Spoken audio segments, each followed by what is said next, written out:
What's up? What's up, Angel, Rochelle, Kimberly saying I got notified. That's a good thing. Angel saying coming from Nerd Report. Cool beans. How's everyone doing this fine Saturday evening or early Sunday morning, depending on where you're at?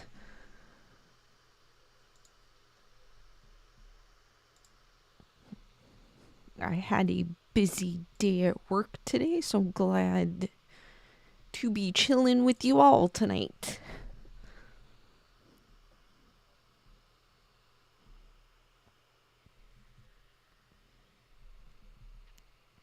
Aileen, how's it going?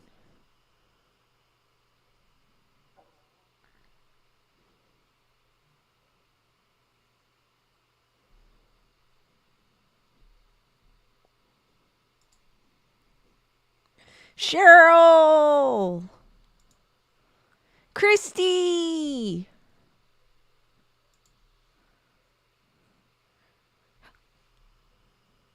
Rochelle saying staying up watching the coronation. Cool. Carol! What's up? Good to see you in the chat. Tammy! How was your Saturday, everyone? Allison! Thank you for joining the Wolf Pack! And welcome!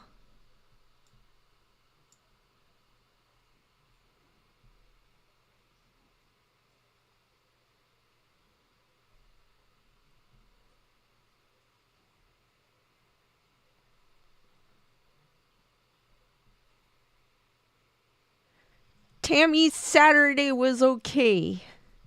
I just had a busy day at work, so I'm glad to be chilling with you guys in the nice, peaceful, quiet, decompressing spring storm. Alice Rose is like, I knew emojis now, so my Saturday's looking up. That is good. Bernadette, what is up? Lisa Boo saying Lewis bouncing off the wall with from iced coffee. I actually had... What did I have today? I went to Starbucks. I needed caffeine. I had one of those refreshers. The pineapple drink. Kimberly Martin, welcome to the Wolf Pack. Rochelle saying, aren't you in retail? Yes, I am. Nerd Report in the house. Melissa Smith with their Nerd Raid. Katie Cat. Be a Stone. Wendy. Saying, love your kitty hat. Thank you.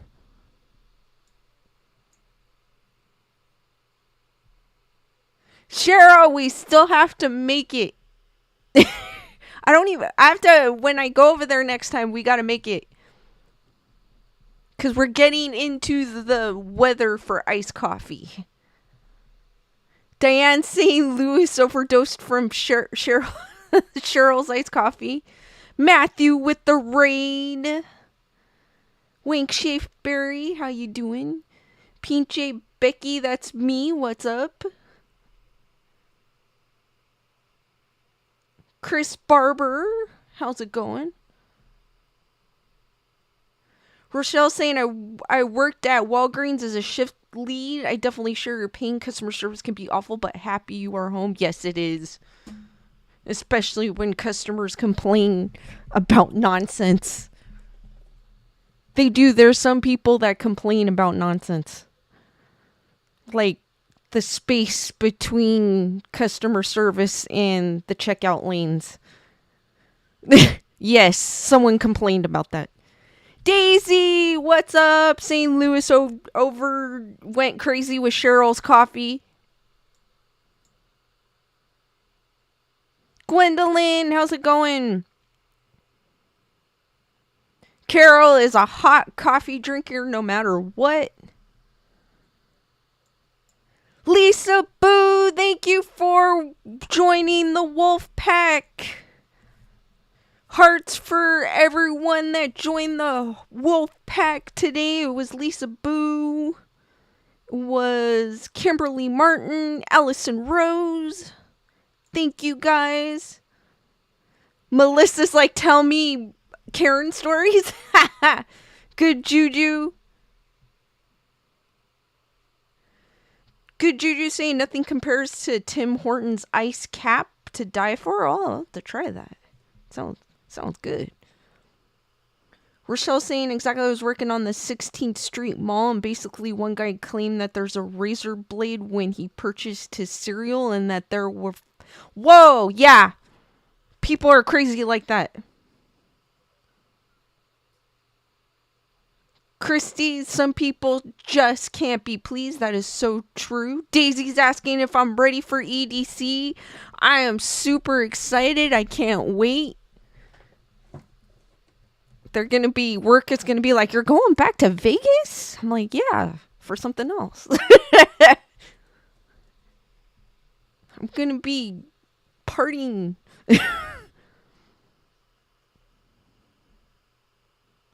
Angel saying any time of the year is good for iced coffee. Well, yeah, I kind of drink iced coffee all year. Diane, I totally agree. Saying customers complain about things out of the employee's control. So true. Heather Salvatore, what's up? Spirit of the trees.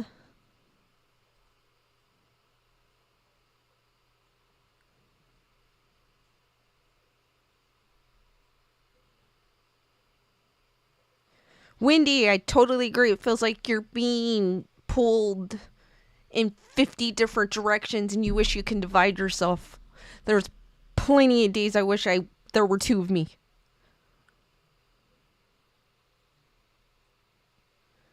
Matthew saying Lucky Charms cookies from Pillsbury's are actually good. I saw those. I just never tried those. Spirit of the trees, what does partying mean to me? Just having a good time. Matthew does not like cold coffee. I like both.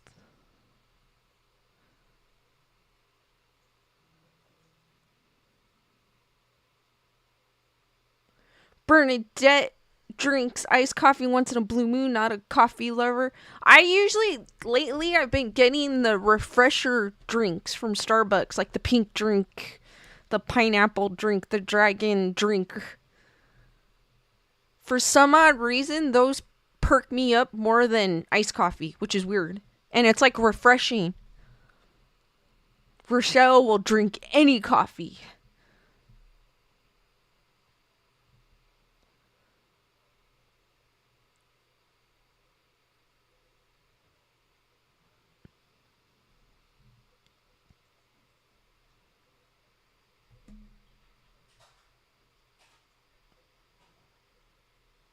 Cheryl prefers it all in the smoothies. It's good in smoothies too. Melissa's Tyranna, how's it going? Carol likes iced coffee. Or iced tea. Read it wrong. I like iced tea too. Same here, Carol. I just like it plain. I like to be able to taste it. Same here, Carol. Plain. Like plain iced green tea, ice, black tea, whatever it may be. Matthew is saying there's an Army of Darkness coffee? Cool. I know I think there was a House of 1,000 Corpses coffee. Never tried it. Melissa's asking, did I watch the coronation? No, I saw like clips, like pictures on my Facebook feed. Because I had to work today, so. Bernadette loves strawberry iced tea. That sounds good. Lisa Boo's iced tea with lemon. That's good too. Rochelle likes Dragon Treasure tea, thanks to Steph, the Alter Nerd. That sounds interesting, actually. Carol, that's the best way to have iced tea on the porch in the sun. I do that every once in a while. Allison Rose likes really sweet cold drinks. Diane, that sounds good. Ginger jasmine iced tea. Carol's saying, yes, we could be hangout buddies. Good Juju is a hot coffee connoisseur. Melissa likes red zinger iced tea. Spirit of the Trees green tea ice cream is level. I've seen it, but I haven't tried it. Wendy's saying watch Steph Shorts. I'll check them out. Daisy, I've seen that candy, but I've never tried it. The Weathers candy coffee. I know the caramels are pretty good, so I may, if I catch that coffee one, I'll have to try it. Angel, the join button should be hold on. I think you see it when you I see something differently than you guys though. Hold on here. Let me see if I can see it. I think when you go to my YouTube, you should be able to see it.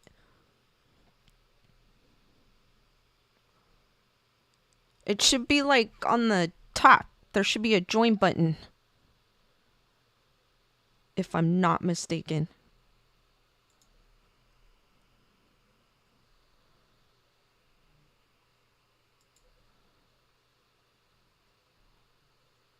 Hold on, guys. Let me pull it up real quick.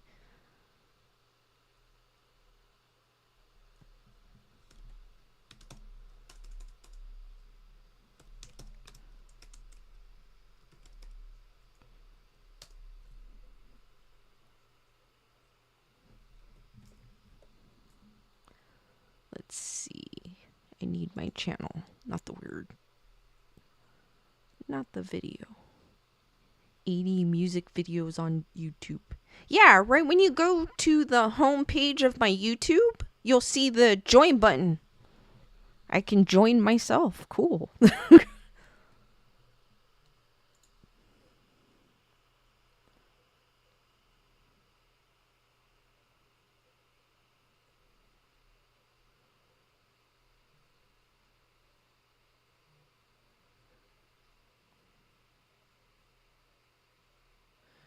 Good Juju saying love your hats, Lisa. Did you knit it? No, I usually buy them, but I think Lewis's mom did this one.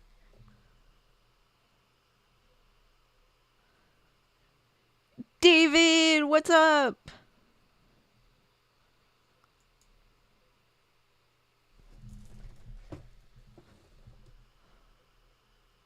Rochelle, I see. I don't know if it'll let me join, but I see the button.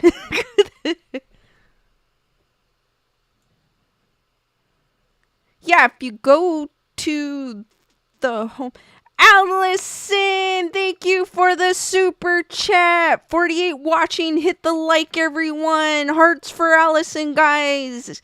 And yes, hit that like button if you haven't done so.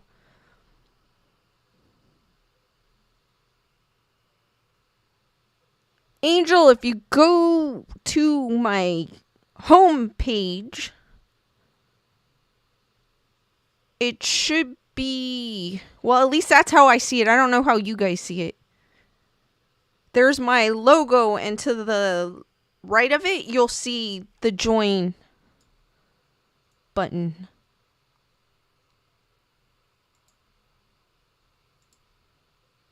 Brandon, what's up? I don't think I said, hey, what's up? Susan, how's it going?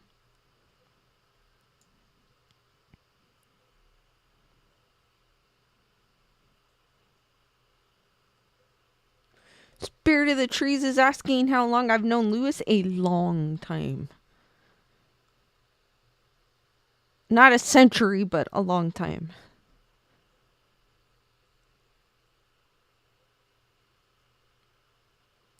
Tyrannus saying I always have cool hats. Thank you.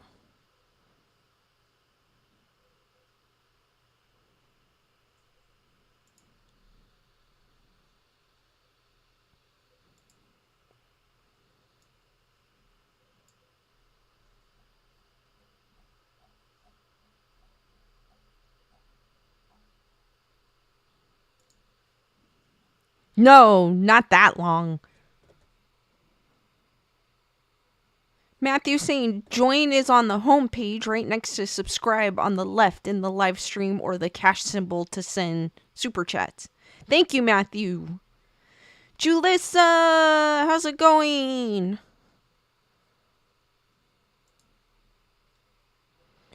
Wendy Marino saying a decade? No, not a decade.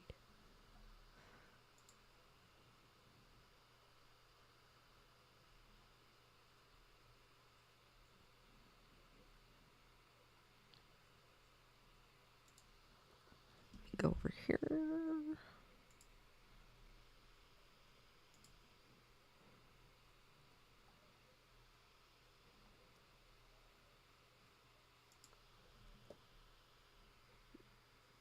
Making sure I don't look like I slouch. I have a tendency to do that. So if you see me...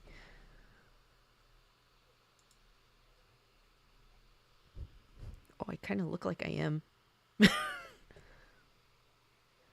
Julius is saying, I love your hat. Thank you.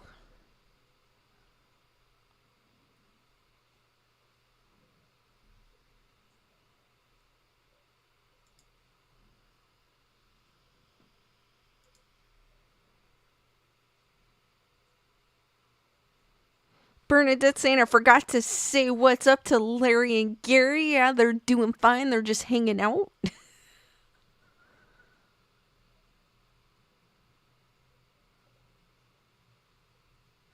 Melissa, I like that one. I was hoping she was going to say they have known each other for over 1,000 years, confirming that Lewis is a vampire and Lisa is a werewolf. Yes, I am a werewolf in another life.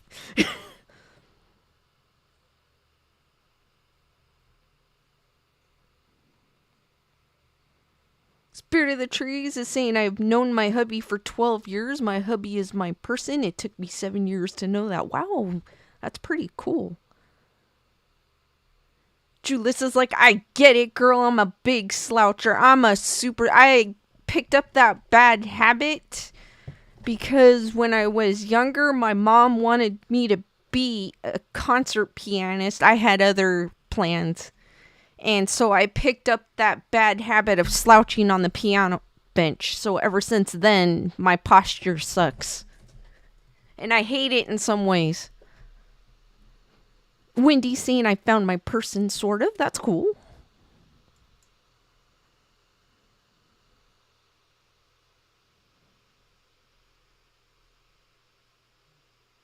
I even try to do weights to strengthen my back so that I can stand up taller or straighter, and I still go back to slouching. It's a bad habit.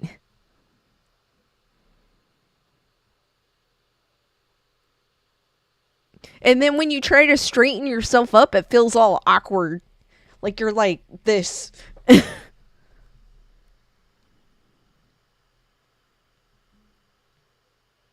Daisy saying I found my twin flame, if anyone knows what that is. Yes, I do know what that is. That is super cool, Daisy. Melissa saying I found my dog person. That's cool.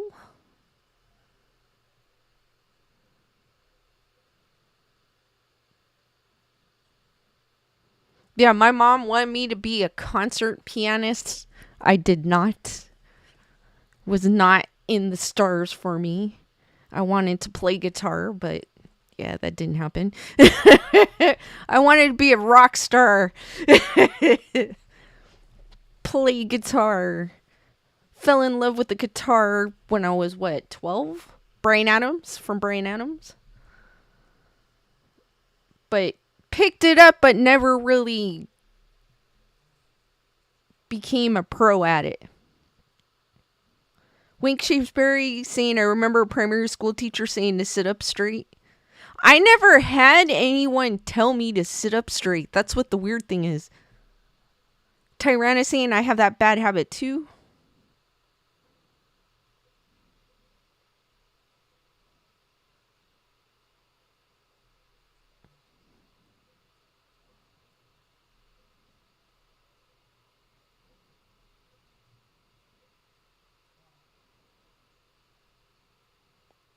Bernadette saying, I have found nothing but idiots. Guess I'll live alone the rest of my life with cats. Nothing! Bernadette! The right person will come along when you least expect it. Trust me.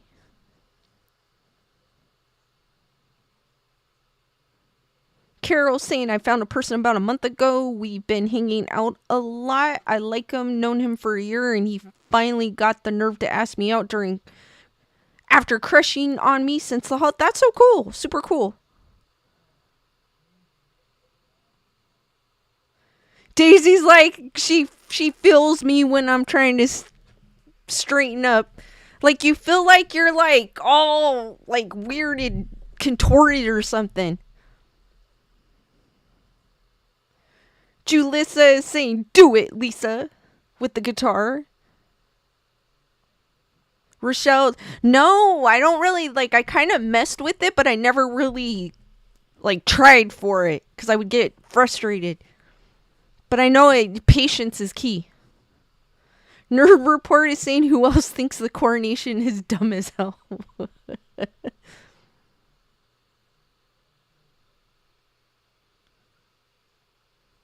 I mean, when I went, I was an explorer way back in the day, so we did like this boot camp thing, and we did, the standing up straight thing, but they never really, my standing up straight, I guess, was straight enough.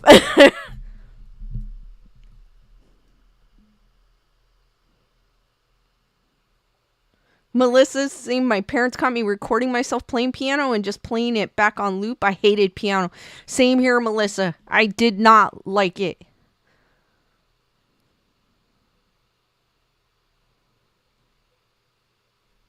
Daisy saying, everybody. The funny thing is, no one told me.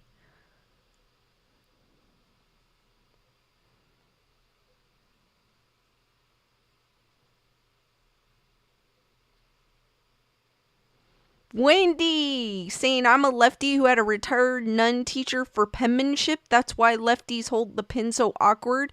I had a friend who started as a lefty and they forced her to be a righty. So when she wrote, she would write like a lefty did, or, like, how, I don't know how to explain it, but she was right-handed. Wendy saying, I can't even write in cursive. I don't think, I haven't written in cursive in so long, so I probably remember. Nerd Report.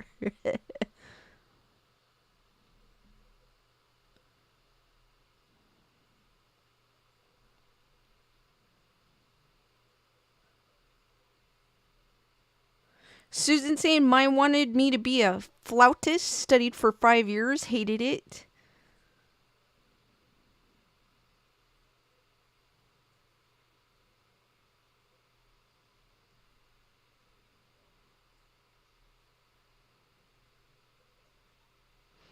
Good for you, good Juju. Not the separated thing, but that you know what you want. That's super awesome.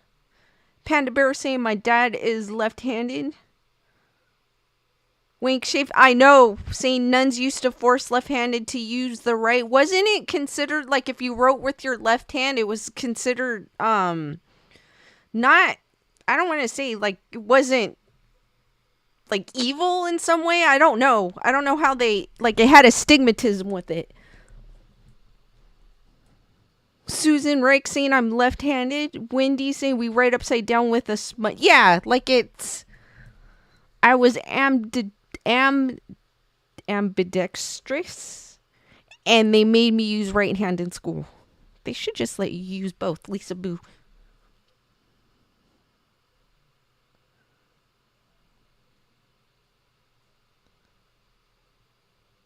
B is Stone saying, when I was young, my grandmother had a piano and I got pinched between the keys and claimed the piano pinched me. Or bit me. Lisa Boo, yeah, consider it evil.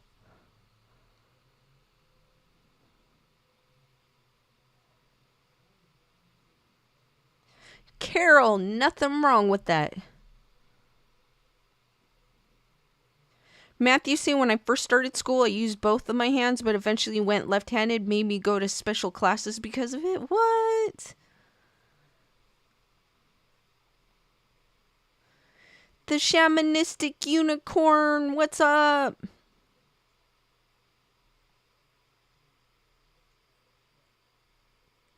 Rochelle says, my father refused any of us to use our left hand, so he was like, the nuns forced us to use our right hands. That's what sucks. Matthew saying left-handed or sighted was considered evil. That's what I heard.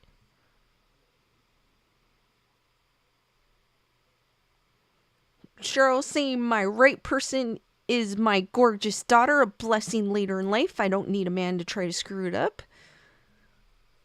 Perfect. Whatever makes you happy, that's what counts.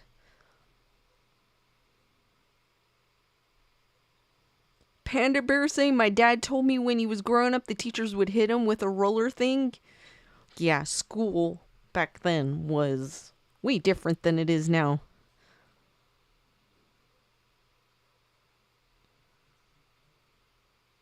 That's weird, Angel.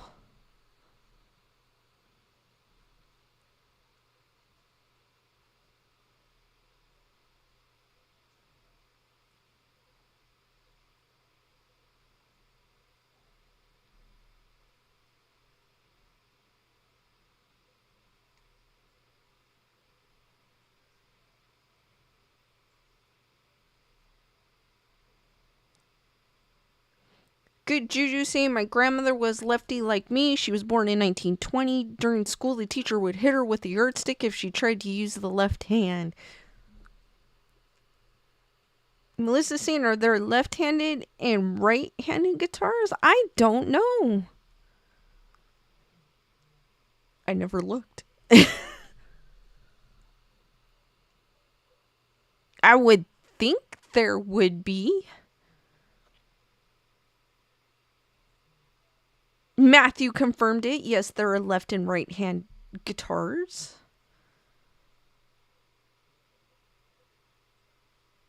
I am definitely right-handed. I don't think I ever tried to use my left hand. But they also said left-handed people are artistic, if I'm correct. Bernadette, that's having a special talent. I can write my name with my right foot.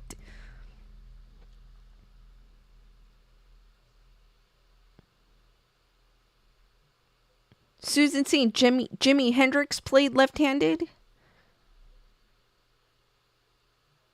I want to say my favorite DJ is left-handed. I saw him signing stuff and it was like, oh my god, he's left-handed.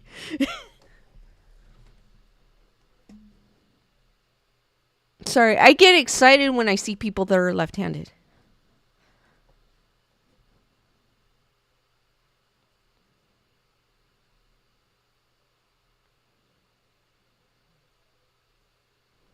Good Juju, when I was in school, there was left-handed scissors. I think I had some too, and I grabbed them by accident.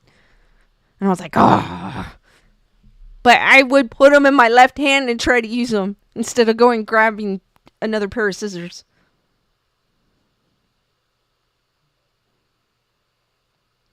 Kimberly Martin saying, I read somewhere that if you're left-handed, the right side of your brain is stronger. If right-handed, the left side is stronger. Julissa, I totally agree. I'm glad they don't do that anymore. Angel saying my daughter is both right and left-handed. That is super cool.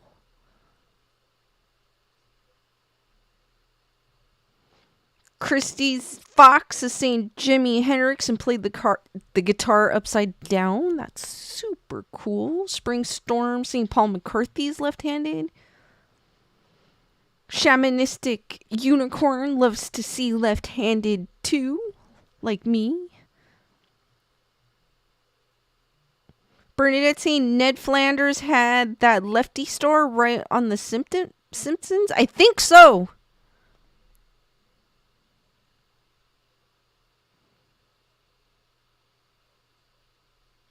Cheryl E., an instructor, told you? Oh my gosh. I'm glad you held your ground. I would have held my ground.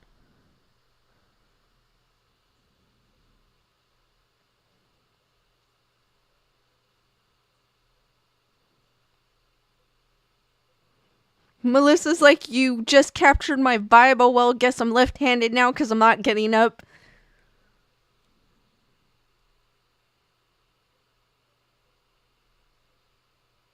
Rochelle is like, we are all so unique, so very true. Matthew saying, yes, Ned is left-handed. Cheryl saying, lefties are great. We're the only ones in our right mind. Matthew saying, Bruce Campbell is also left-handed. That's super cool.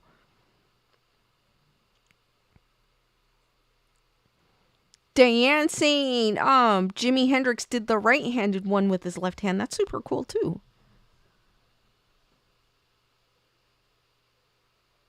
Super cool. You could still play guitar upside down.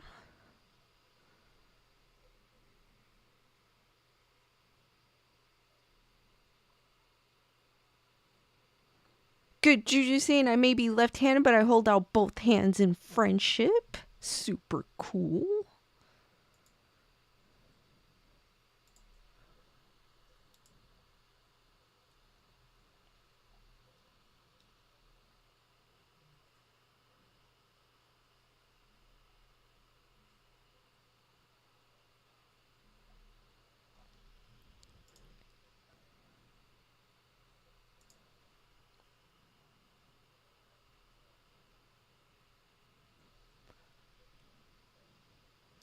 Alright, guys, I'm gonna go into Ghost in the News, where I literally Google Ghost in the News and see what pops up. And this little article popped up. Hold on, let me see so I can see it. That would help. Besides the ad. Alright, well this... Oh my gosh, there's pop-ups. Like, what's up with that? Alright, I pretty much Googled Ghost in the News and found a lot of things pop up that don't even involve ghosts. Like Ghost Kitchen, Ghosts Forest. Then they actually, like, a title of actual Ghost in the News pop up. I go, yeah, that's what I'm Googling. I don't need a title for it. This one popped up. I found this one in here, and it's from a radio station, apparently. Southern Idaho 95.7 KEZJ, New Country. And it's Watch. Did a ghost just give a shout out to the Gem State? It was written by Greg Janetta. Published 3 days ago, because today's the 6th. Yeah, 3 days ago. And I'll play the video, but I'll read the article first. Saying paranormal investigations have become so routine in America that universities should start offering degrees in the subject. That'd be pretty cool, actually. Taking a class in paranormal studies. They'll be like, so, what class you're taking? And you'll be like, paranormal studies. That'd be kind of cool, actually. I would take that class. Would you guys take that class if they had a class on paranormal studies?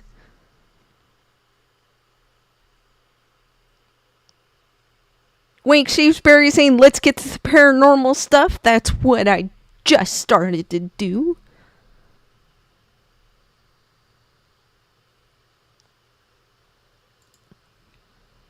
Then it goes on, a compelling video recently surfaced that appears to have picked up an unknown voice in a creepy dwelling. Unknown voice in a creepy dwelling gives a shout out to the Gem State. They need to proofread their articles. I know we're not perfect, because that happens to me too. I'll read it like 3 times before I post something, and then I'll see it post, and I'm like, oh, I hate when that happens. An electronic voice phenomenon, or EVP, is a sound emitted from an unknown source that is picked up by instrumentation used by paranormal investigators. In this community, the audio is thought to have come from a spirit. Oh my gosh, my computer scrolled. Oh, is it gonna play it now?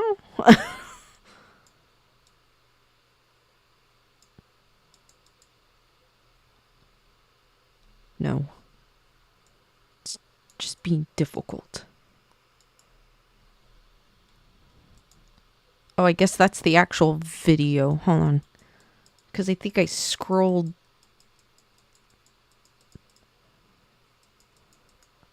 too far. Humans have been attempting to educate themselves on the subject of life after death for centuries. Reality shows like Ghost Hunters, which have been airing for almost 20 years now, have turned millions of people into novice specter inspectors. Alright. I recently scrolled upon a YouTube video from a few days ago that was uploaded on the channel of American Ghost Project. It is a short clip that shows a paranormal investigator appearing to be soliciting responses through EVPs from an unknown entity. It's obvious by the surroundings that the dwelling this experiment is being conducted in is abandoned and very old, and certainly fits the description of what a haunted location might look like.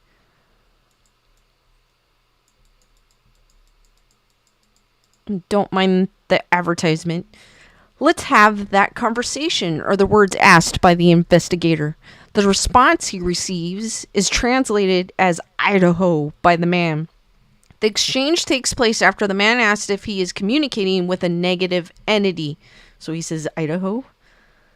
Alright, so then I'm going to play the video, but it's saying, what do you think of the audio? Do you believe the voice says something other than Idaho?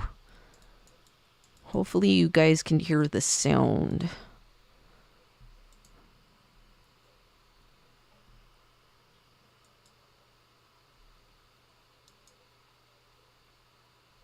And hopefully it plays.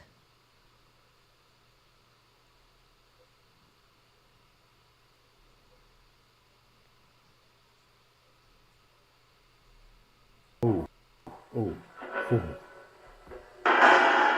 Listen, if you're a negative entity, and I got full chills now. If you're a negative entity and I got your attention, and finally you're here,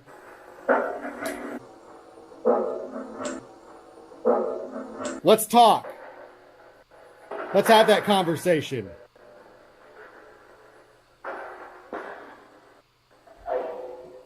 Oh, it does sound like it says Idaho.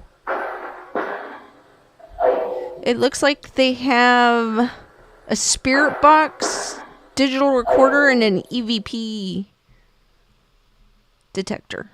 Or not an EVP detector, can't think of it right now. So what do you guys think of that video? Tyranna saying I would take the class. Rochelle saying I may if the instructor seemed accurate enough. Alice is asking, did you see at the king's coronation a Green River Pier? No. Bernadette saying, and demonology. Carol's like, yes, I'll take the class. Spring Storms, maybe. Julissa's maybe. Lisa Boo saying, Professor Lisa Grayson. Yeah.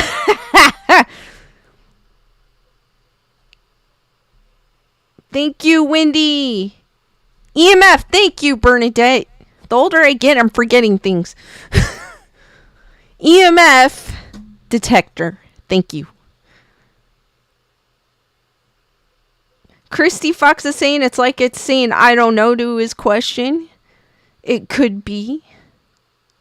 Matthew saying Idaho or I don't know because they both sound the same. So yeah. B is saying I don't know. It sounded like Idaho to me, but then it could be I don't know too. Because he is asking, like, are you an entity? Elfig thought it was I don't know as well. Rochelle agrees I should teach the class. Susan saying there should be a course in paranormal UFOs and ghosts. There should be. Bunch of people. There should be like a degree or something you could get too. There should be. Because I would actually show up for class for that one. Susan's debunking it and saying it could be a sound box. It could be too. Because, like, with technology now, you can always edit things into your video. Not trying to dismiss the existence of paranormal activity or that place being haunted, but you'll only know the truth if you actually go to the location and actually investigate yourself. Or actually have an experience like that, and then you would be like, oh yeah, that stuff happened. Nerd Report saying I just ate the best vegan tacos.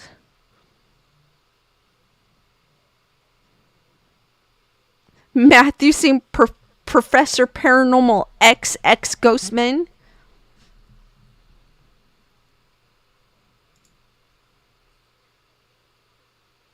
I wish there was more to that clip. Elfig is like, would they let you in Area 52 when you graduate? Definitely, it'll be our own little hangout.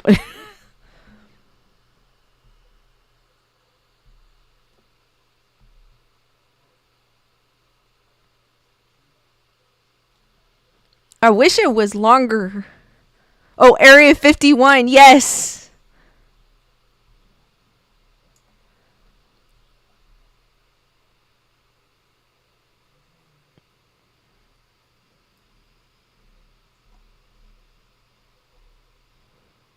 The article claims Idaho, but it could be I don't know too, because they both sound the same.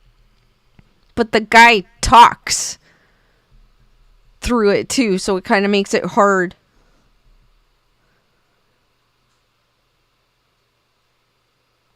to actually confirm it.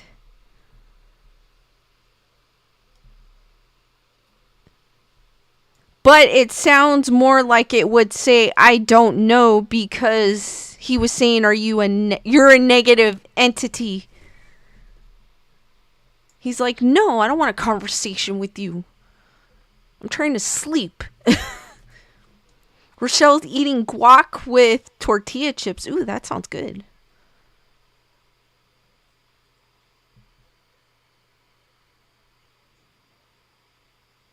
Matthew saying on Stargate SG-1, Area 52 is Cheyenne Mountain.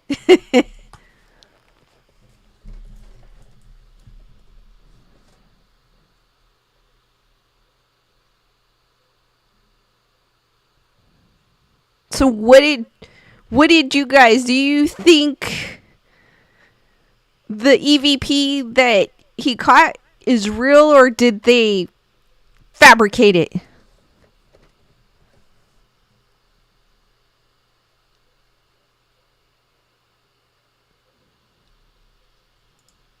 And let me go back to me here so you guys can see me.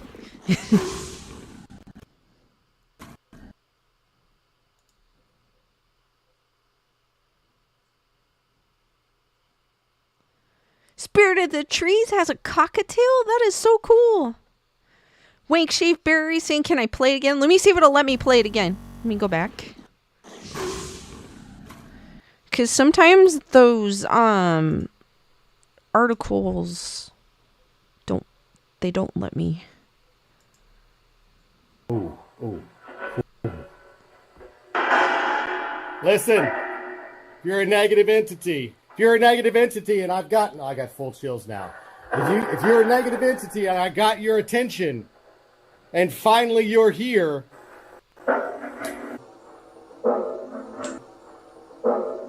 Let's talk. Let's have that conversation.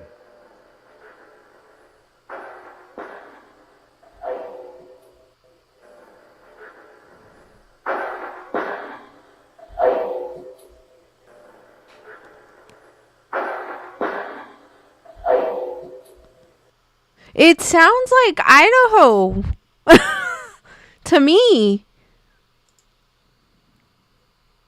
Rochelle saying real. Diane saying, would it be liberal arts or science? That's a good question. Lorraine, how's it going?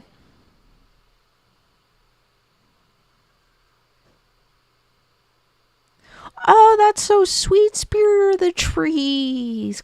I love birds. Julissa, thank you for joining the wolf pack. Hearts for Julissa. Bernadette saying I'm hearing Idaho. I even pressed on my headphones and it sounded like Idaho. Susan saying Idaho.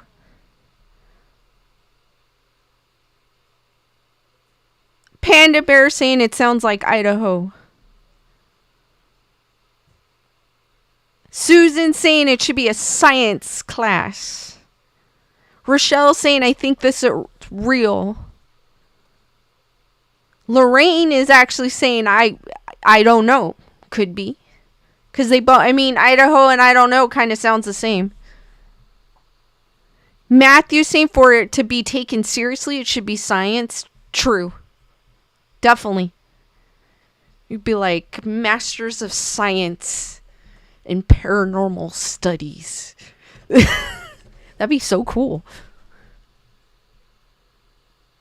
Angel, it's hard to tell if it's real. These can be fake so easily. That's so true. That is so true.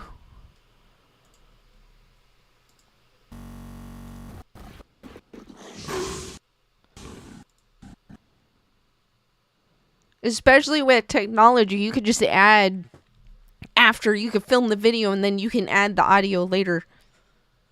Because it could be you asking questions and then you can add the distorted voice later with the equipment just sitting there. Diane thinks it's fabricated.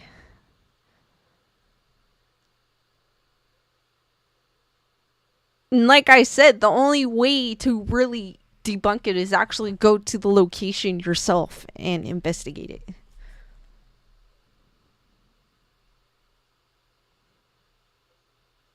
Ooh, Rochelle. The other day, I know I turned off the coffee maker and about 2 hours later, I heard a strange noise. It was my coffee maker turned back on. That's crazy. Tyrannus saying not sure seems fake.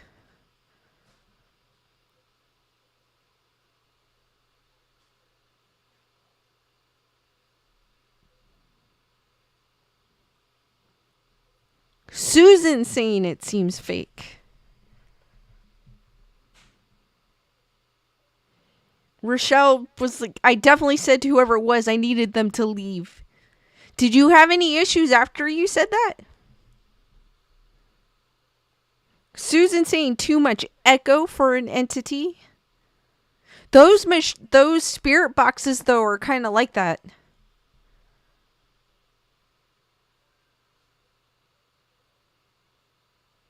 That one actually kind of looks like an old AM/FM radio.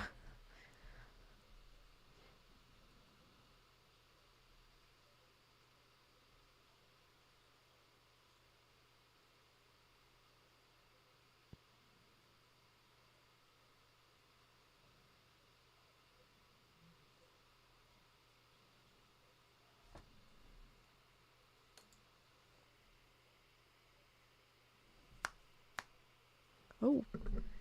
No, I have my little... It's like a sound thing and it just made some sound. So I was like, what the heck? It's not supposed to make sound. It moves to sound.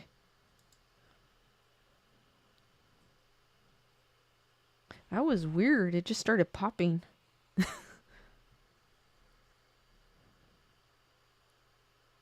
Rochelle saying I also asked if they could please not scare me in the future. Yeah. Diane saying it sounded like Idaho as well.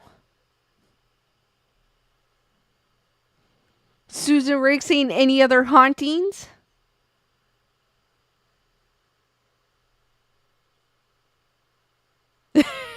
Melissa saying Lewis keeps teasing us with a ghost story. Does he really? Or is it going to be one of his pranks with Baby Yoda haunting? I don't know. I didn't hear about any ghost stories. Rochelle saying no issues after. That's good. I mean, I guess we have to wait to find out.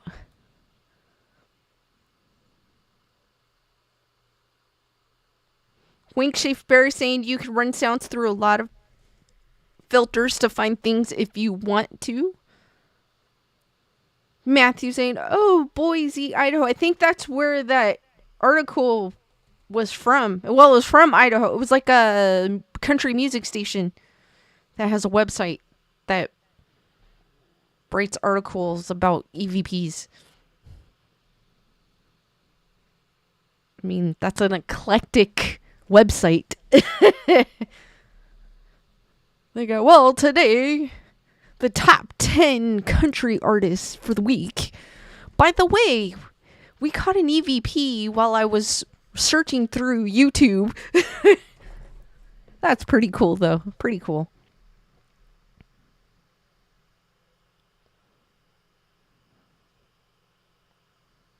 Alright, guys. Have you guys... I'm pretty sure you guys have. I have. Seen Poltergeist. The 1982 one, not the remake.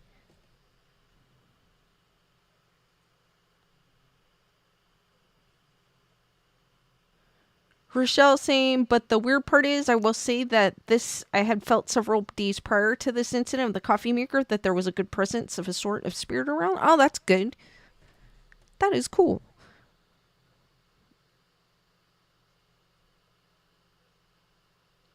Bernadette saying I would have done the estate, or no, is Estes method. Elfig is heard. Matthew.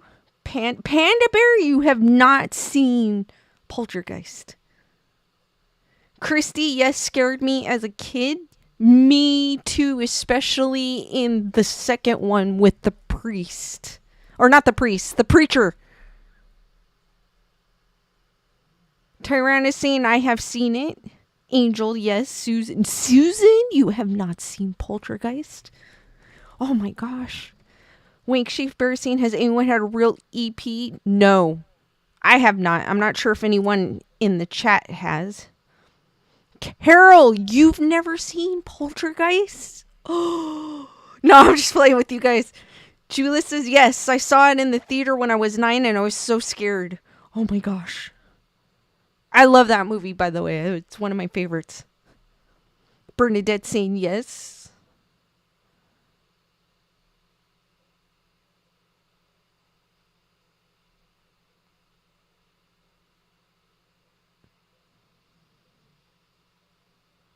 I think came out in 1982. It came out, I think, about the same time E.T. came out. Rochelle saying Poltergeist is scary.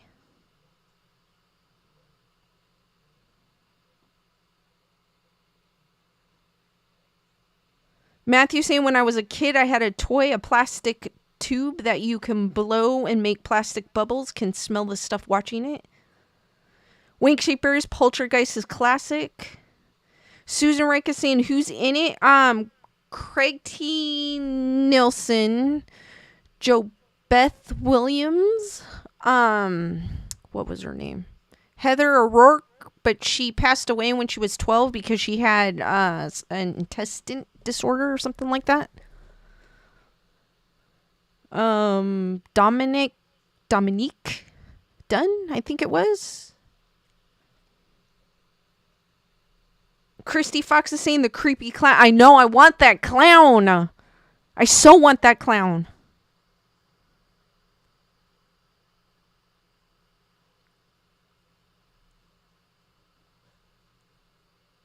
Bernadette, that was with the little girl actress passed. She passed during the filming of the third one.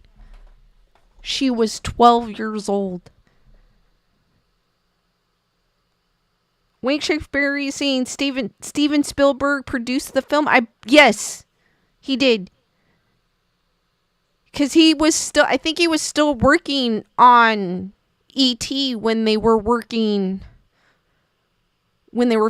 filming Poltergeist, if I'm not mistaken.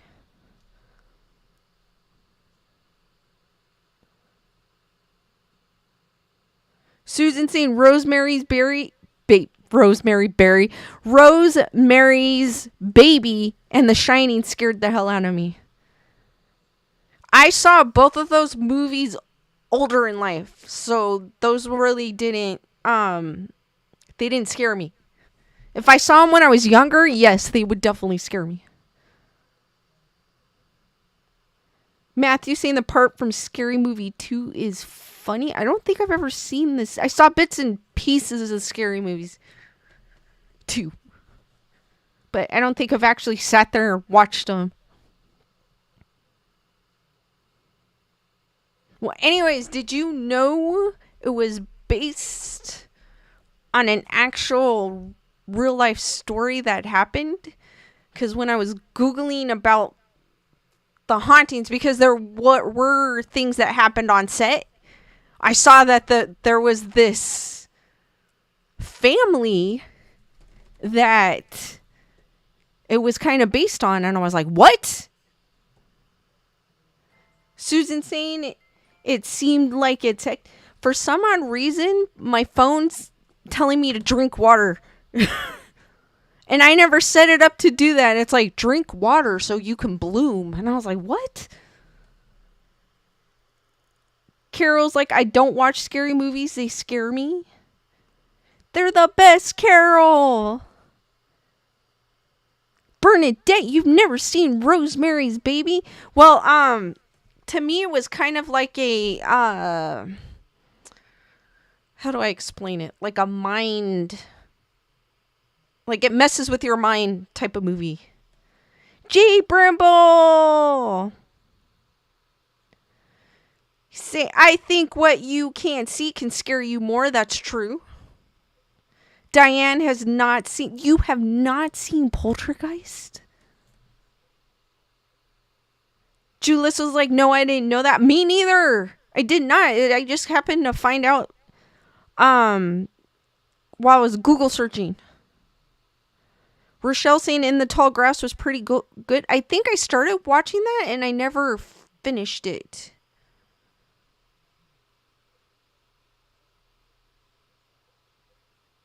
Matthew saying Gozer's name from Ghostbusters was from The Real Haunting. Cool.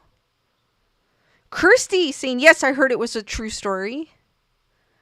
Carol's like, Bloom? That's what it was telling me. I don't know. It just started popping up. Drink water so you can bloom. I'm like, okay. I don't have petals or anything, so I don't know. Lorraine saying she's buried in the same small church lot where Marilyn Monroe, Natalie Wood, Truman Capote, Armand Hammer, and Hugh Hefner are. It's on the south side of Wilshire Boulevard behind the Avco Theater. Susan saying Amityville is scary. That one is. If the Avco is still there, I would... Oh, the theater. I don't know about that one.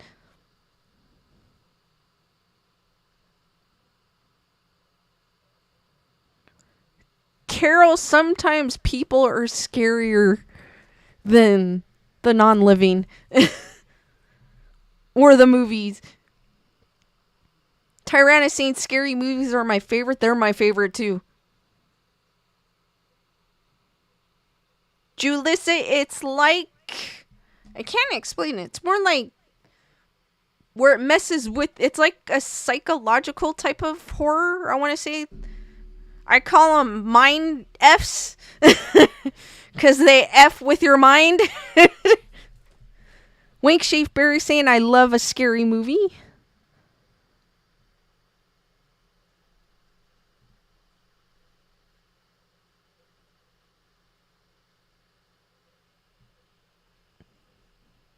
Alright, so basically, I found this article.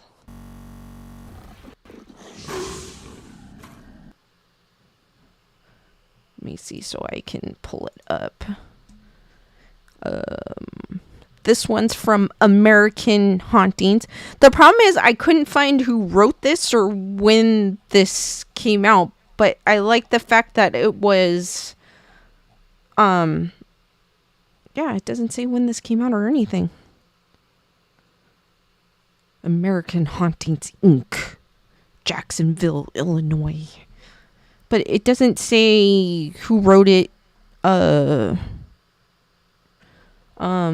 what year, what date, or anything. So, it's on American Hauntings.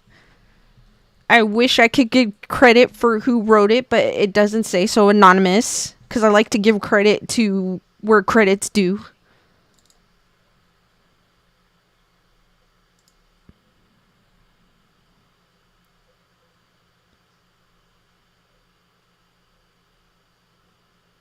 Lorraine saying if you've had to deal with real evil, you won't feel the need to look for it for entertainment. Evil brings suffering, unfair, deliberate suffering. Very true. Diane saying I saw Rosemary's Baby when it came out in theaters.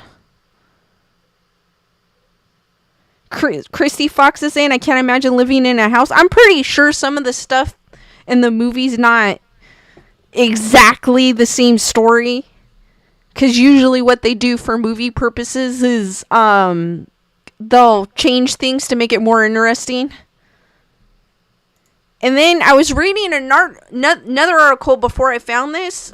Jo Beth Williams, the actress that played the mom, she had no idea they used real skeletons until I think she made a comment to one of the prop guys.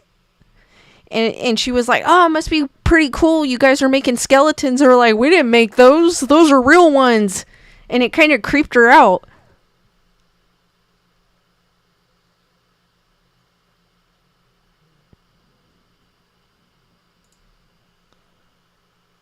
Angel saying I love my haunting and slasher movies. Same here. And true crime. I have to add true crime. Because they kind of go hand in hand in some ways. Well, this is saying Popper the Poltergeist, America's first paranormal reality show. This one, I kind of chose this article because it was a pretty good... I felt like it kind of explained it more than some of the other articles I was reading. Because they kind of just stopped. I don't like those articles like that. I like the ones that kind of give you, like, you know, good chunk of information. It says, in February of 1958, strange things were happening on Long Island. A house belonging to a family named Herman was being beset by strange and inexplicable incidents that were attributed to a ghost who was dubbed Popper, for reasons that will soon become obvious. But what was really happening in the house? Was it an unseen force from beyond, or was it something else? On this date, February 26, Popper even got the attention of researchers from J.B. Rhine's famous parapsychology lab at Duke University, but they came no closer to solving the mystery than anyone else.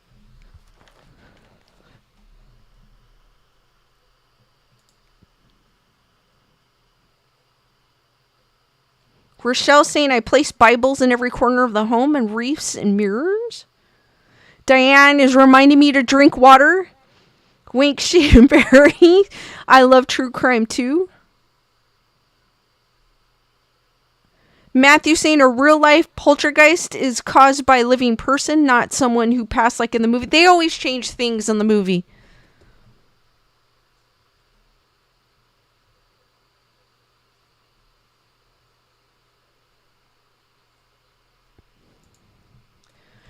The Popper case, I'm not sure how reputable the site is, too, to be honest with you. But hey, I do know there were the Hermans.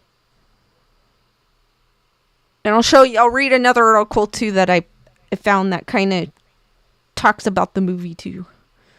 The Popper case remains unique in the annals, annals, I don't know, annals of the supernatural for a variety of reasons, not the least of which is the fact that this became the first haunting that was actually shown on it was shown on television.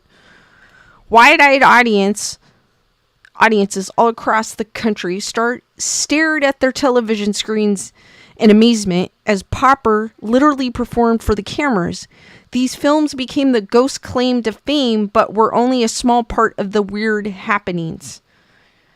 Did they have TVs in 1950? No, I'm just kidding. The Popper... Wait a minute, I already read that. Popper first made himself known at around 3:30 in the afternoon on February 3rd, 1958. The James Herman, that's a weird spelling of Herman, family lived in Seaford, New York, a suburb of Long Island, about 30 miles from New York City. Their white and green ranch-style home at 1648 Redwood Path had been built in 1953 and I wonder if that house is still there, and contained the 3 bedrooms, a bathroom, a kitchen, a small dining room, a living room, and a basement that was divided between a utility room and a playroom. In other words, it was a typical 1950s era home in a quiet conservative neighborhood with public parks and tree-lined streets. It was the last place that you would expect anything out of the ordinary to occur. Brandon, thank you for the super sticker with the post-it note. Hearts for Brandon.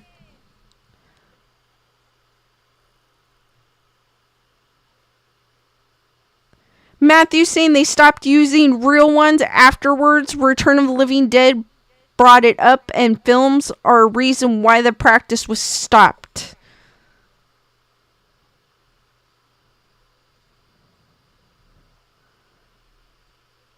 Brandon is enjoying a boxing match. That's cool. I love boxing. I don't like watching. I actually like boxing. Kickboxing. Carol saying, oh my gosh, February 3rd is my birthday.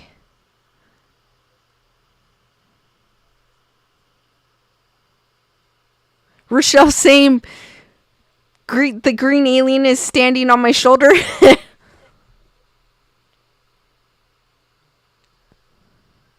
Jay Brimble saying, I just Googled it. It says author Megan Atwood. Oh, that's what Bernadette was saying. Okay.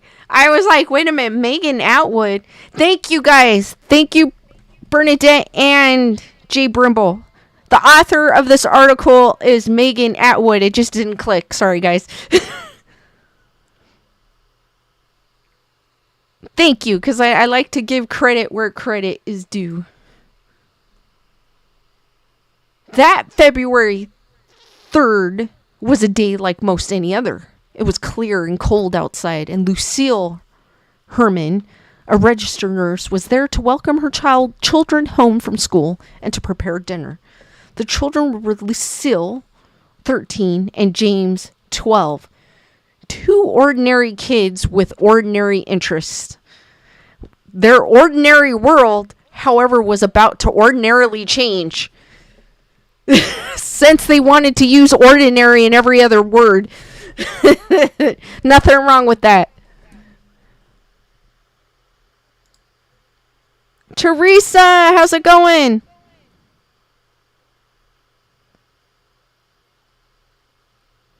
Lorraine saying that I Love Lucy premiered in October 1951, and its popularity motivated a lot of people to buy TVs, so TV was just about everywhere in the U.S. by 1958.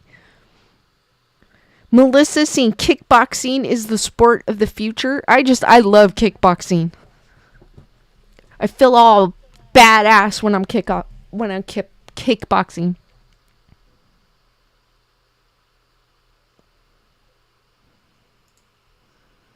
Soon after the children entered the ordinary kitchen, chaos erupted in the house. In a matter of moments, various bottles containing liquid in different rooms of the ordinary house suddenly began to pop their caps and dance around.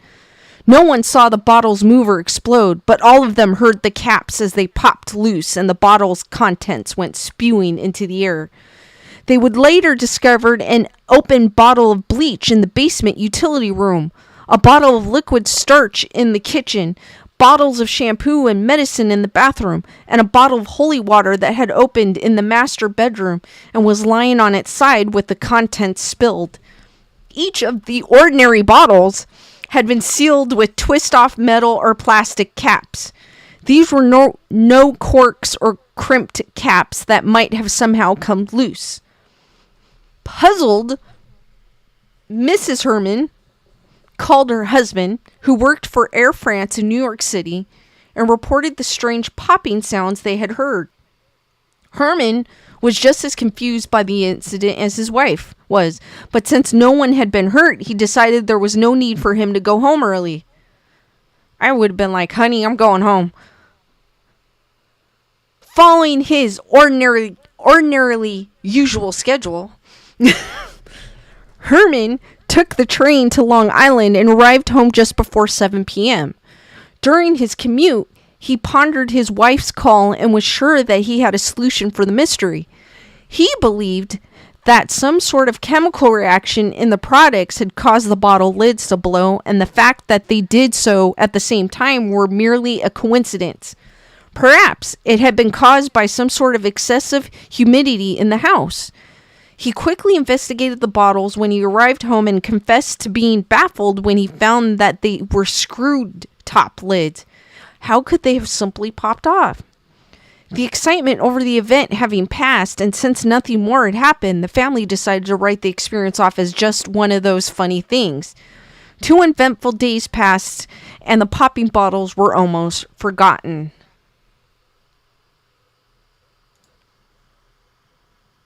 Teresa did not get a notification. Bernadette, that's not ordinary. Spirit, what do you mean, like an energy? She's asking. Oh, because Spirit's saying, I'm enjoying connecting with a soul I've been caring for.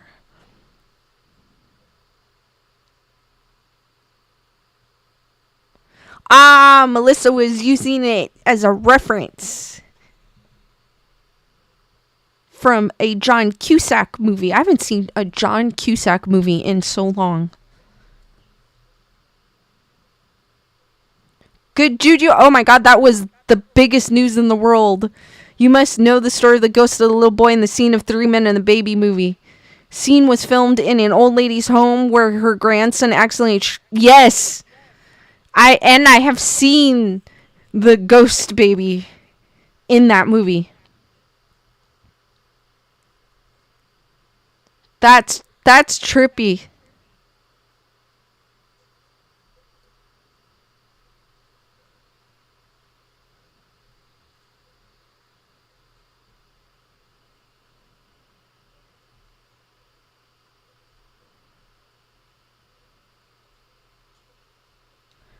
Matthew saying that was a standee the character in the movie had for a deleted scene.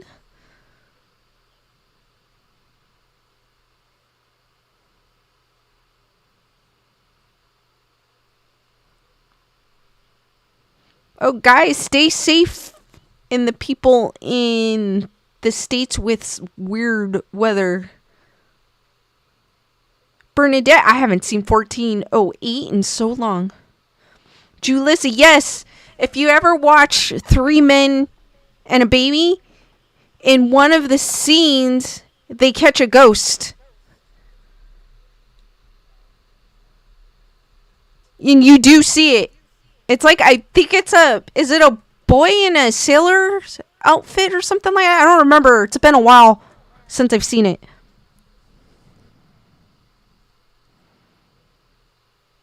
But in the movie, you do see they capture a ghost, which is crazy. Continuing with the Hermans. Then on Thursday, once again at about the same time that the Herman children came home from school, Another half dozen bottles popped their lids. A bottle of nail polish burst open, as did a bottle of rubbing alcohol, a bottle of bleach. I hope the bleach was on cement, detergent, starch, and the bottle that contained holy water on Mrs. Herman's dresser.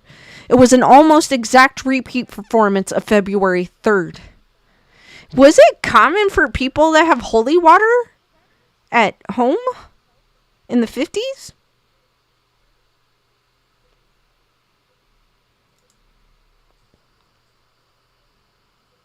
Teresa's saying it was fake. It was a cardboard cutout of someone famous. One of the actors confirmed it in an interview. That's what Matthew was talking about. Angel saying it was debunked.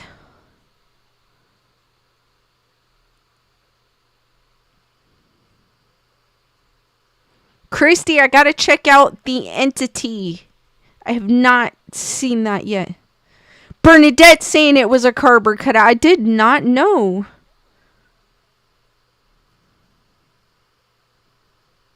Ha.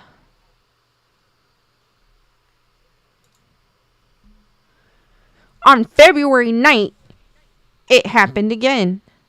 Only this time, when the bottles began to pop open, James Herman began to suspect that he knew the culprit responsible for the multiple containers' strange, ordinary behavior. He surmised that his science-loving son had somehow ordinarily rigged the bottle to pop in order to scare his family. He thought that perhaps his son had planted some carbonated capsules inside the bottle and timed it so that he could get home from school in time to see the startled expression on his mom's ordinary face. As he developed this theory, Herman spent the entire weekend secretly observing Jimmy. He was determined to catch him in the act of tampering with a bottle. It's no wonder that he was surprised on Sunday morning, February 9th, when several caps popped off bottles of starch, turpentine, and holy water. Is it common for holy water? For people to have holy water? Like, just on their nightstand? Leaving the containers rocking back and forth on the shelves. Herman had kept a close eye on Jimmy, so how could the boy have managed to put something inside the bottles without his father seeing him do it? Feeling baffled and a bit angry, Herman burst into the bathroom where Jimmy was brushing his teeth and accused him of rigging the bottles to pop. The boy vigorously protested his innocence, and as if to prove the point, Herman was startled to see a bottle of medicine suddenly move across the top of the sink and fall into the basin. A moment later, a bottle of shampoo also slid across the sink and fell with a thud to the floor.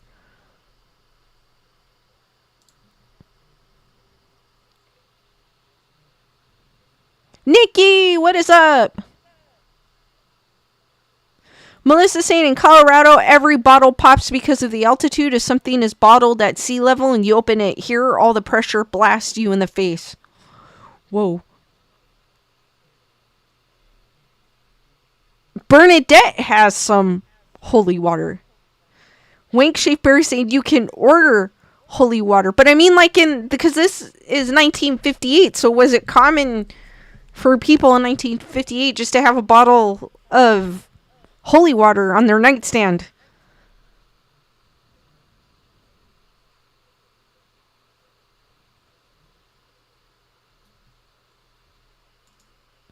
Still skeptical. Would you guys still be skeptical if you've had 3 days of bottles just popping open? I mean, Melissa won't, because she just says that it happens because of the altitude. But say if it didn't happen after 3 days, would you still be a skeptic?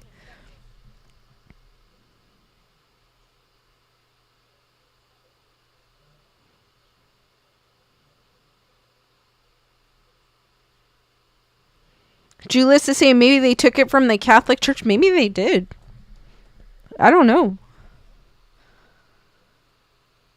Still skeptical, Herman immediately examined the bathroom, searching for hidden wires or strings. He found nothing and finally realized that there were things going on in his ordinary home. that he could not explain. Unsure of what else to do, he called the Nassau County Police Department and spent the next several minutes on the phone trying to get Lieutenant E. Richardson, the desk officer who answered the call, to take him seriously. I wouldn't have called the cops. They would have been like, ma'am, what are you on? Or something like that. They would literally probably admit you. When he heard the story, Richardson accused Herman of either playing a practical joke or drinking too much, but he was soon swayed by the earnest tone of the man's voice. It helped that Herman had a good reputation in the community. Richardson promised to send someone to investigate. Officer James Hughes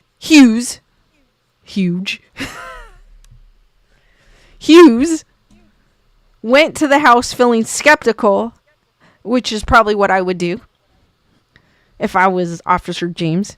I'm perhaps wondering how he managed to wind up with the nutcase call. Be like, oh my God, why this house? Within a few minutes, though he had changed his mind about the nature of the case when several bottles in the bathroom popped their lids and fired them in his direction, he quickly concluded that the Hermans did, indeed, need help. Detective Joseph Tozzi was assigned to look into the case. He read Hughes's report of the incident in the bathroom with interest, while not willing to pass judgment without actually visiting the scene. He was relatively sure the Hermans were experiencing some natural phenomenon or were simply imagining things. Or, he noted with the cynicism of a veteran police officer, the popping bottles could be getting some help, a human source. Oh my God, they went to that much. Melissa, so Officer Hughes. Be a stone, a St. Call a priest, not a cop. Exactly! Like, they have a detective. Mr. Tozzi. Like, they went that far. S. Miller, how's it going? Angel saying a lot of Christians had holy water, still do? Okay. Rochelle saying I use distilled rose water all the time.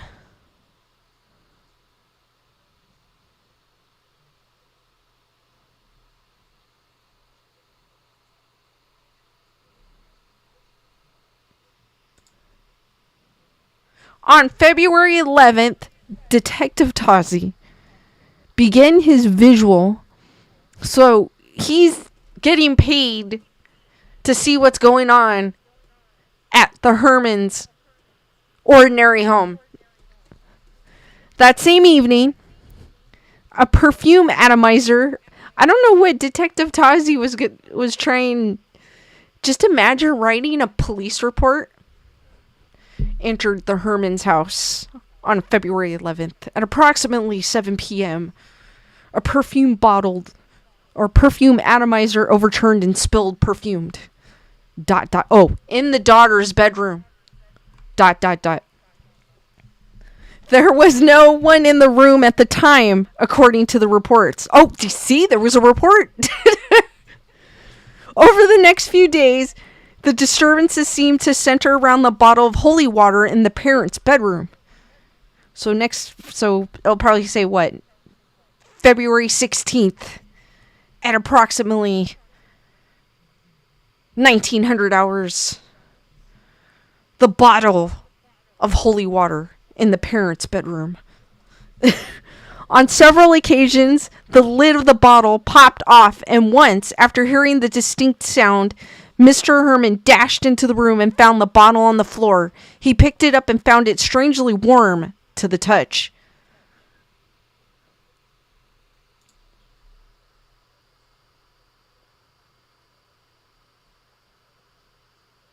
Bernadette saying I keep thinking Herman Munster. That's what I think too when I hear Herman. Later that same day, on February 15th, the activity took another turn. As the Herman children were watching television in the living room with Marie Murtha, their middle-aged second cousin, a porcelain figure on an end table next to the couch began to wiggle and then shot 2 feet through the air, making a loud crashing sound as it landed on the floor. To the amusement of Miss Mirtha and the children, the figurine was unbroken. After the last demonstration, the Hermans decided to turn to another source for comfort and to aid the stumped Detective Tozzi in his investigation. They contacted Father William McLeod, which is who they probably should have contacted in the first place, of the Church of St. William the Abbot, for help. As devout Catholics, the Hermans believed that the church could help them where ordinary methods, oh, there's that word again, ordinary, methods had ordinarily failed. Father McLeod came to the house and sprinkled holy water in each of the rooms. Unfortunately, Popper, as the poltergeist came to be called, had decided that he didn't want to leave. During the 2 weeks since Popper had made his first appearance in the Hermans' house, ordinary house, news of the strange happenings had leaked to the newspapers, radio, and television reports. The story received a great deal of publicity, even meriting articles in Time and Life magazine. If the beleaguered family thought that mopping up spilled liquid and having the possessions broken by an unseen force was bad, then the onslaught of public attention was worse. During the day, the Herman home was surrounded by reporters, photographers, curiosity seekers, and an astounding array of television equipment. While the Hermans managed to get used to these intrusions into their lives, they weren't quite prepared for some of the strangeness that came with it. Letters and television calls. Bernadette! Rochelle, oh, the anticipation after hearing about the figurine that did not break. Matthew saying, play that harmonica, Popper. Run around. Matthew's like, wiggle it just a little bit. Melissa say Ghost was popping bottles like he in the club.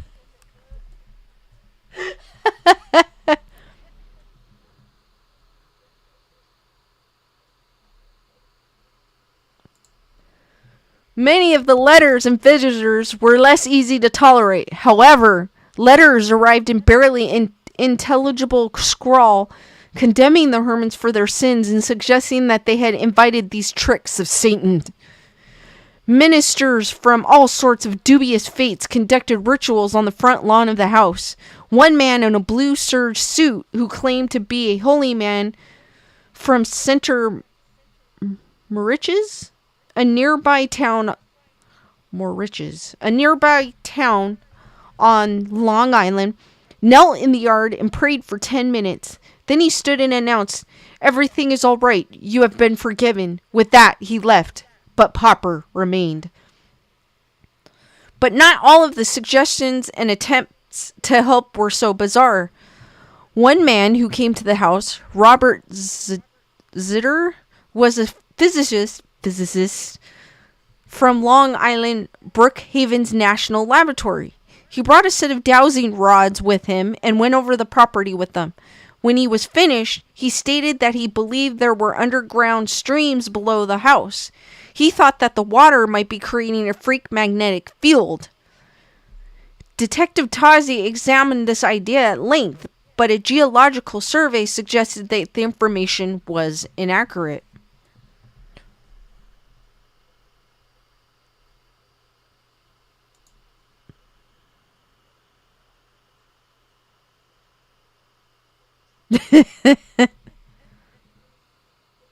Wink Shape Barry says it all sounds like a classic ghost story. It does. It just sounds like a simple ghost story. Tozzi's case file grew thicker and thicker with added notes, observations, research, and facts that he collected. At one point, he had been walking down the basement stairs with Jimmy Herman when a bronze statue of a horse weighing nearly 100 pounds flew across the basement and hit the detective in the legs. Ooh, ouch. Jimmy had been nowhere near the statue and no one else was down there. How had it happened? Tazi had absolutely no idea. He had checked with the Air Force, and after studying their flight plans, they had told him that sonic booms from passing jets could not have caused the disturbances. He also ruled out radio waves by contacting the Radio Corporation of America, RCA. The Long Island Lighting Company had set up a delicate oscilloscope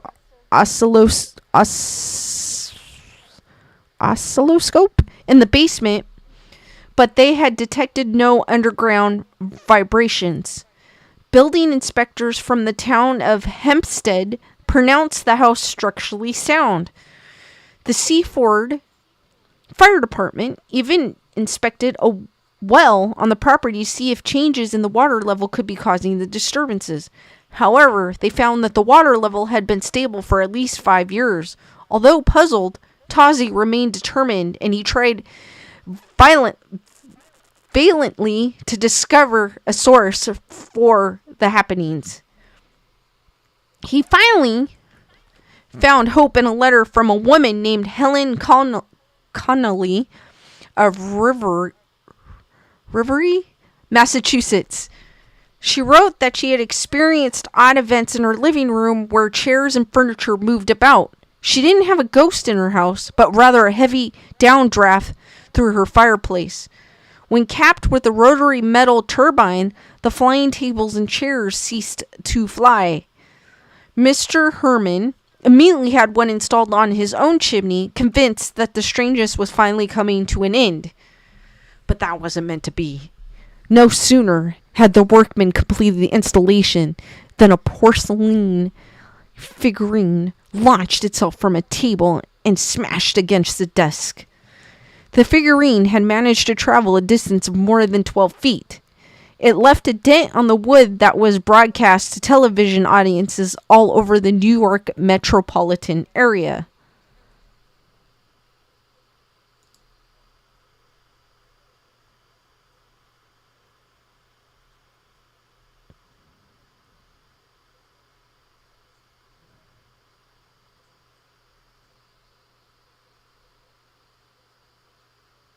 Melissa's saying I could probably fake this by freezing water in containers and then capping them. When they reach room temp, the lids will pop if they were airtight but not screw-on caps. Yeah, but this is like bleach, starch, nail polish. What else? Holy water bottle.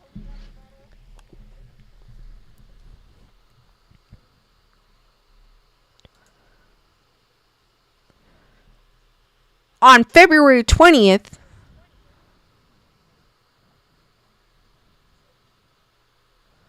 events became even more violent. Another figurine was smashed against the desk. A bottle of ink popped its screw cap, then sailed into the air and splashed its contents on the wall, and a sugar bowl flew off the table under the watch of Detective Tazi. It had close to Jimmy, but not within his reach. Needing a break, the Herman family spent the night with a relative. Tazi stayed in the house, but the rest of the night passed without incident. When the family returned the next evening, though, the sugar bowl again flew from the table, and this time it shattered into pieces. Wow. Hold on, I need a drink for this one.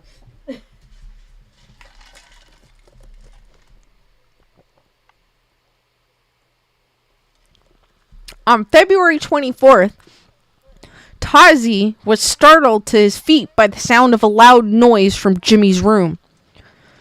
No one had been in the room or near it, yet a large bookcase had managed to fall face down onto the floor. The next night, while Jimmy was in the room doing his homework, his record player lifted and moved 15 feet across the room. A small statue of the Virgin Mary flew more than 12 feet and struck a mirror frame in the master bedroom. A bookcase filled with encyclopedias was upended. A heavy glass centerpiece from the dining room table flew up and stuck a cupboard, chipping away a piece of molding before falling to the floor. A world globe shot down the hallway from Jimmy's room and just missed Detective Tazi. It doesn't like Detective Tazi. A newspaper photographer named John Gold from the London Evening News witnessed his flash bulbs lift off a table and fly through the air to strike a wall. In addition, Popper had begun knocking on the walls to get attention, although no attempts to communicate with the ghost, if indeed it was a ghost, were ever made.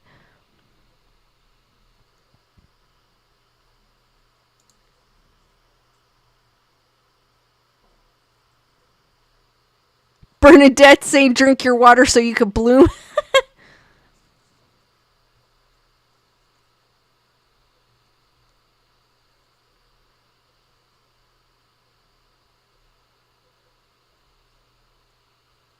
Wink shaved berries, Jimmy. Jimmy was a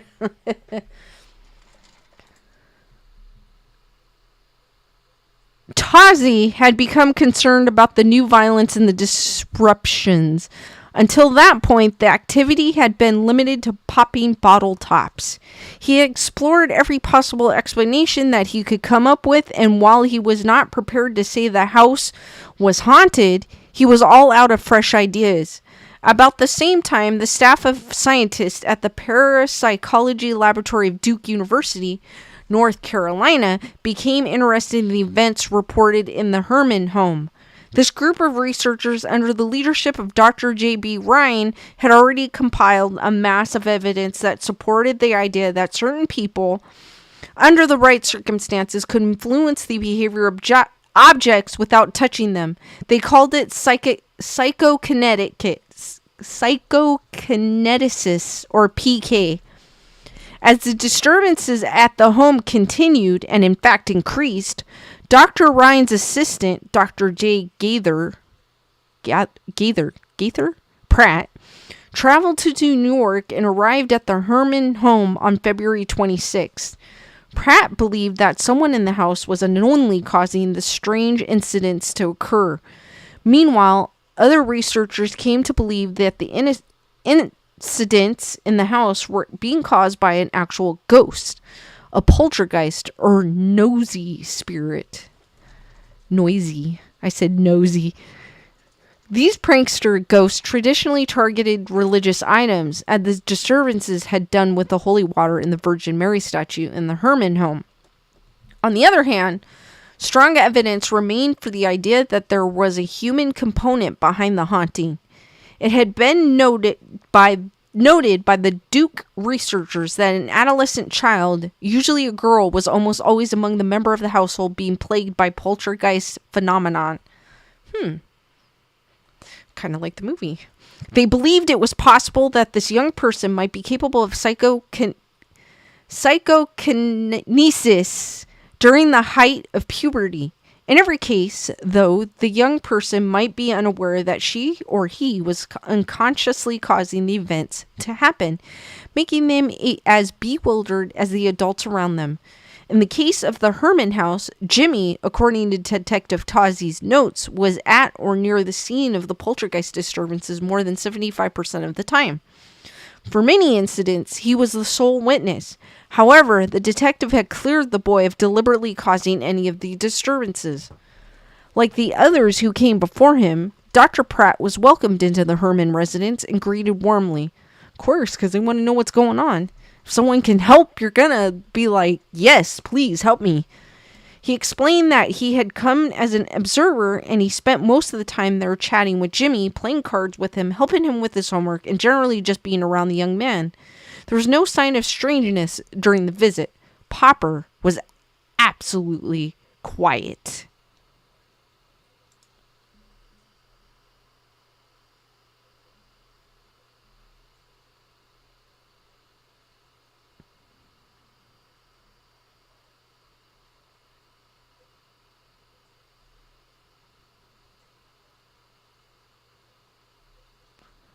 Rochelle saying if you do, it's okay to let go if you want, or respond finally. Don't know why, but that came floating in a message for you. For me? Rochelle, was that toward me? Matthew Coburn scene or Boise ghosts like the one that said Idaho?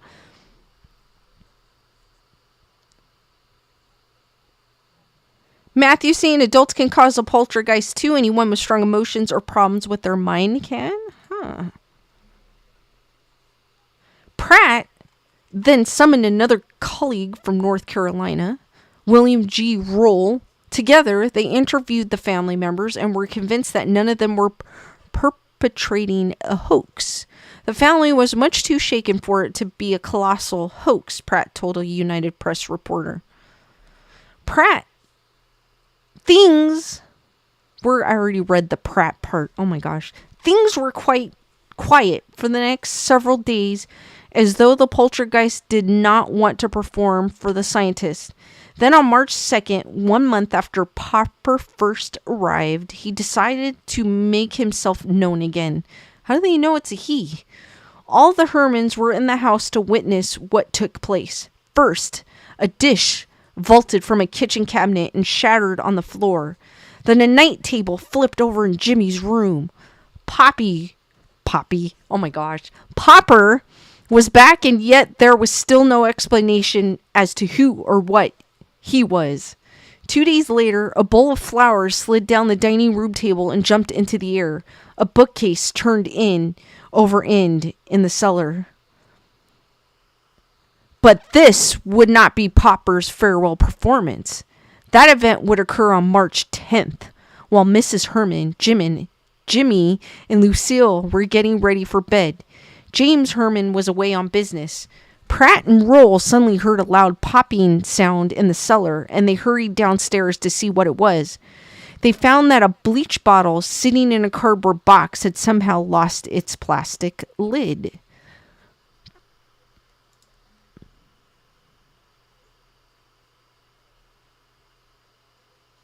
Oh, Brussel's saying it was toward Spirit. Melissa saying is PK what Drew Barrymore had in Firestar? Maybe? Matthew saying pyrokinesis.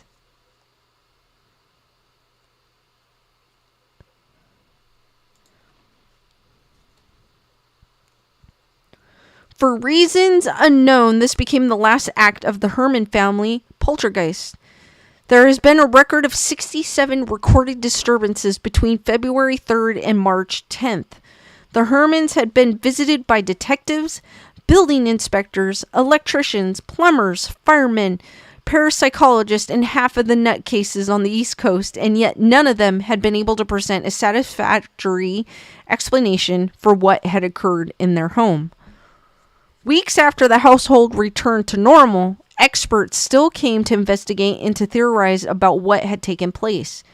As late as August 1958, the scientists at Duke still had no clue as to what had happened and why. By this time, the Hermans had enough of investigations and just wanted their lives to get back to normal. James Herman no longer cared why the disturbances had taken place. He was just happy they were over. Mrs. Herman told an Associated Press reporter, "I don't think there is a definite solution. It was just one of those things with no rhyme or reason to it. But there was definite physical force behind it." What did happen at the Herman house on Long Island? No one really knows. Popper, the poltergeist, and the strange incidents that followed in his wake is just as puzzling today as he was in 1958. That was a great article.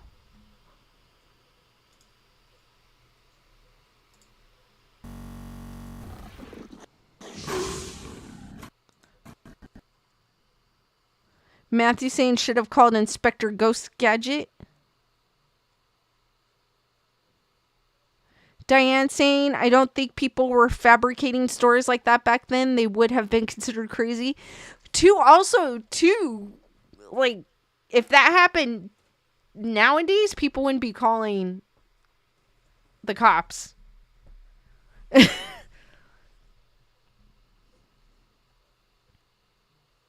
Bernadette saying they should have called Ghostbusters.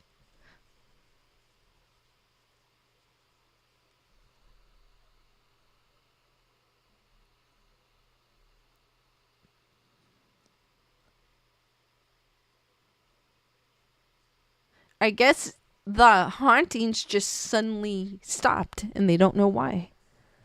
It's super unexplained. Like, it just stopped. But it occurred for almost a little over a month. And they were saying like 67 incidents occurred. Recorded incidents.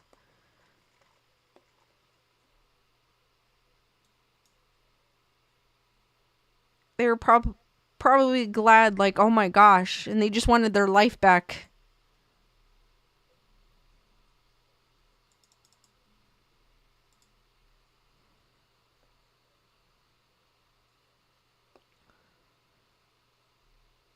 Matthew saying Stephen King liked Drew Barrymore so much that he wrote with Drew in mind when he wrote his film Cat Eyes. Cool. I haven't seen those movies in so long. I have not. Be a Stone saying Popper was the invisible man. How do we know Popper was a he? I think they just assumed it was a he. It could have been a woman. You never know.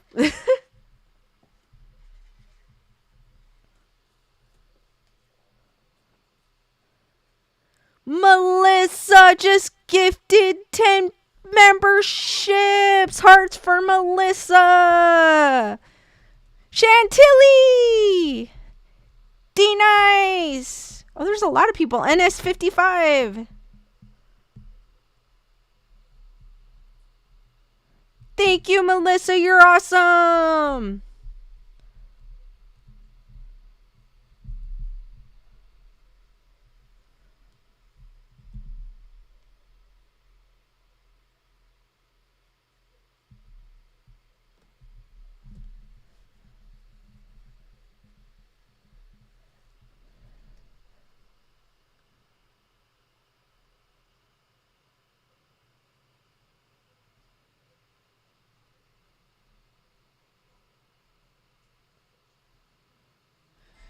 Matthew, Kathy, Chantilly, Tammy, D-Nice, NJS, Panda Bear, Alice, Delea, and Katie were all gifted memberships thanks to Melissa.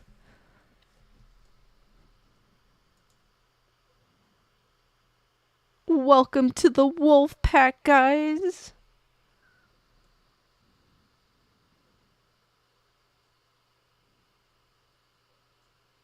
Alright, guys, I'm going to open it up for questions so you can ask me anything.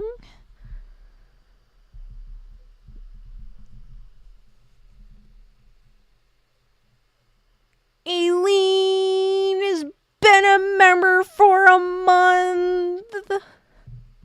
Thank you, Aileen, for being a part of the Wolf Pack.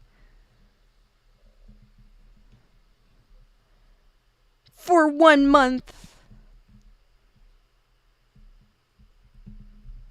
Melissa's like, yay, all my favorite people got one. That is super awesome.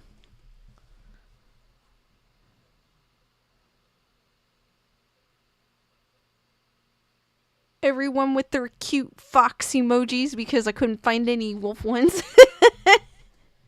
But hey, they're still cool.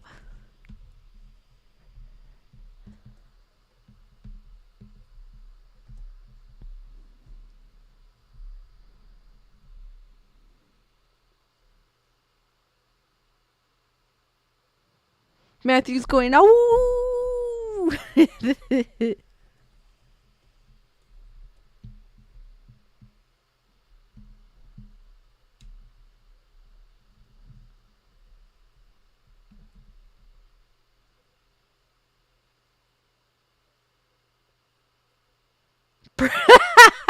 Bernadette saying my Alexa went off saying I can't find that when you said welcome to the wolf pack. That's okay. I was talking on the phone and Alexa decided to go off. And I was like, Alexa. Oh, wait a minute. I'm going to make your Alexas go off. Sorry. She'll be like, I don't understand you. Elfie! been a member for 1 month. Thank you, Elfig.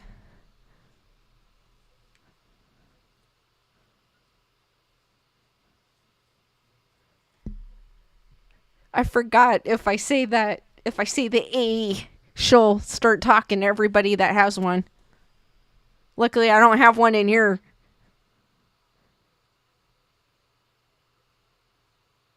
Lorraine saying I'm a wolf.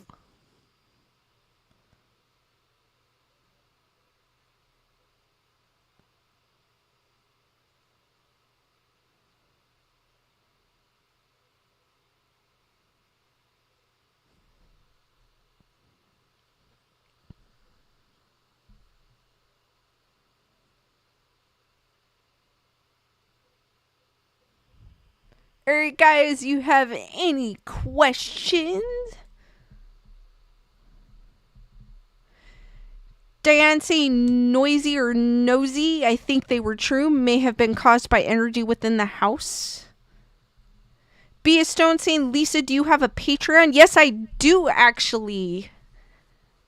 It should be in my link tree. If mods, you can share my link tree for me. But I do have one.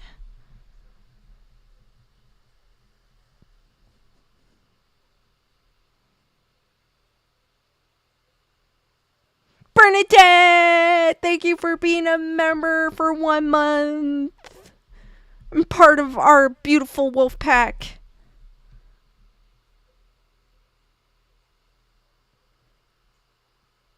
Within the house's inhabitant, Diane was trying to say. Melissa Smith is saying my A just told me she detected a level 1 ghost. What does that mean? Melissa, do you have a ghost detecting app on your Alexa? Because I think I have that on mine. Elfig is saying, oh, thank you, Bernadette, for sharing the link of me by Patreon. That's a good place to join just in case something happens here at YouTube. With YouTube, you're not guaranteed. Because sometimes YouTube can take you down for nothing at all. Melissa saying I got a scrub ghost? I don't know. I've only used that app like once. I think I have it installed on mine, but I've only used it.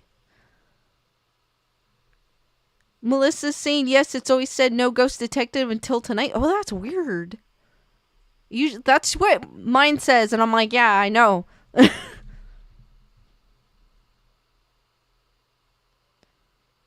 Rochelle saying I definitely won't be using any of that ghost stuff, detection stuff anymore. That was freaky. Wink Sheafberry's like, werewolf here? I definitely love werewolves. Bernadette saying it just means you're collecting them. It's just a game with Alexis, or is it? B.S. Stone says Lewis says you get a better percentage from Patreon. I believe so. I know YouTube takes like 30% or something like that.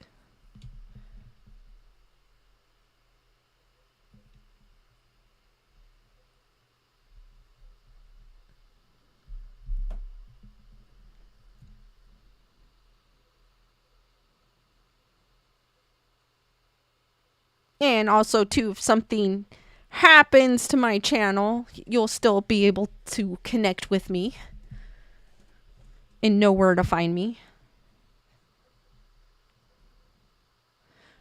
Melissa's like, I don't want a level 1 ghost. I'm not worth a real ghost.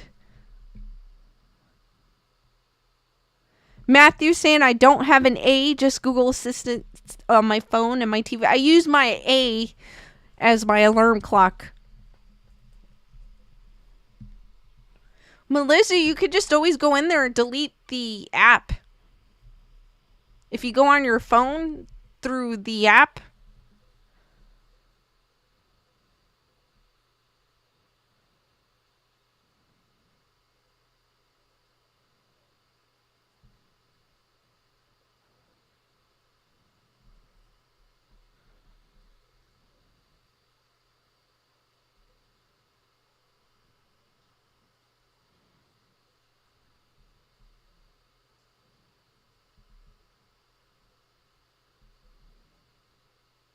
That's what I do with apps. I think you could go in there and just delete what you don't want.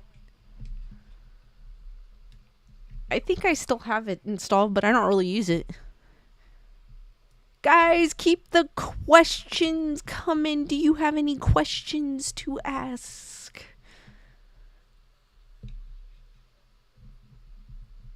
You can ask me anything. Could be paranormal related. Could be.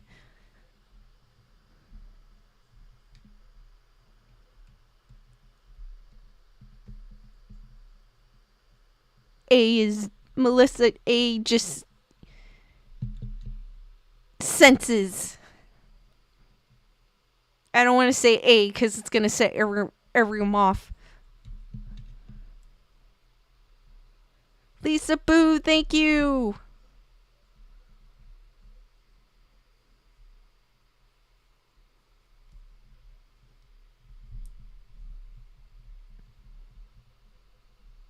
Bernadette's asking, am I excited for July Mad Monster? Yes, I cannot wait. Cannot wait. I'm craving my Dutch Brothers coffee. Even though there's one that's 30 minutes away from me, but that's just what I do when I go to Arizona because there's one across the lot from the hotel. So that's usually my first stop. On the next day after I get there.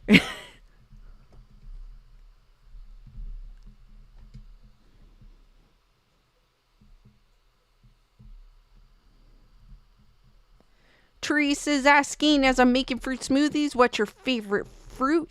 You and I care. Thank you for the cool super sticker with the smiley face emoji with the shades. What's up, you and I care? And hearts for you and I care in the chat, guys. My favorite fruit. I love too many. I like mango, apples, strawberries, pineapple. Trying to think what I like. Kiwis too. I like to get the mix that has like the mango, kiwi, pineapple, strawberries, whatever else they decide to put in it. Christie's, if I could pick a favorite place to go investigate, where would you go? Where would I want to investigate? I want to investigate this old abandoned building. No, I would want to investigate a place that has a lot of history.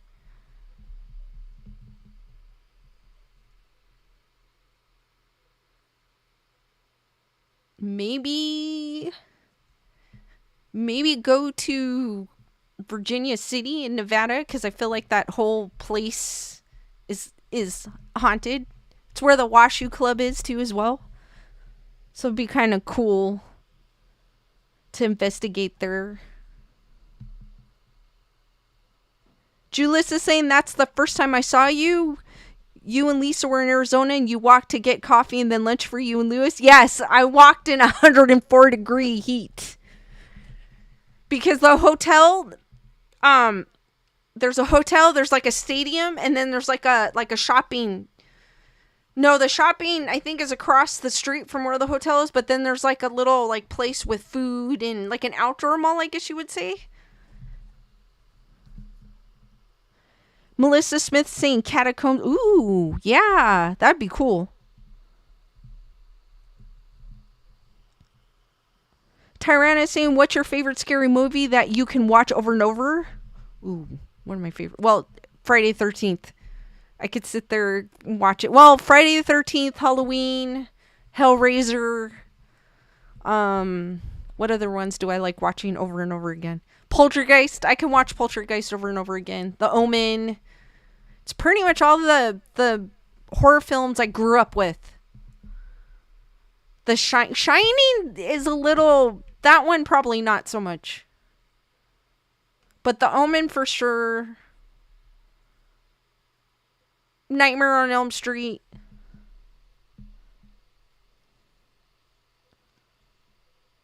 Good Juju saying the Tower of London. Wank Shapeberry saying New England or Old England. Angel would want to check out Gettysburg. Oh, that'd be a cool place.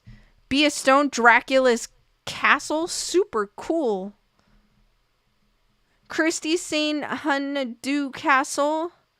Bernadette saying the UK and Scotland. Thank you, Diane, for the super sticker. The fitness pair saying cool. Thank you, Diane. That's super awesome. Hearts for Diane. Bernadette's not sure if the Scotland is part of... separate.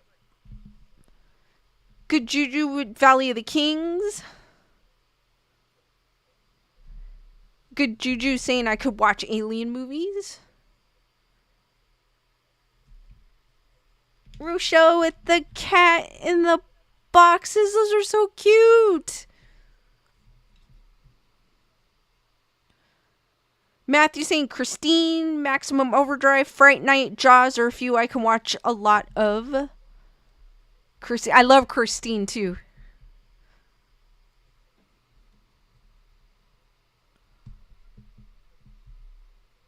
Wank Sheafberry saying The Haunted is classic.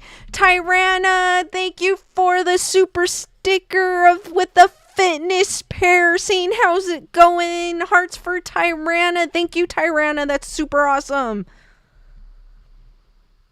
Super awesome. Thank you, guys.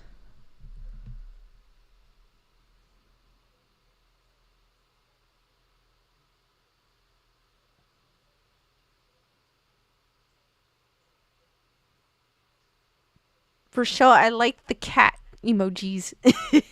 They're cute. They're super cute.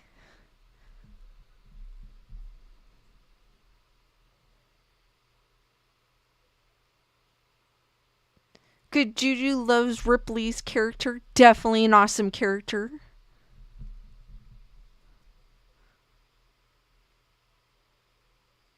For sure.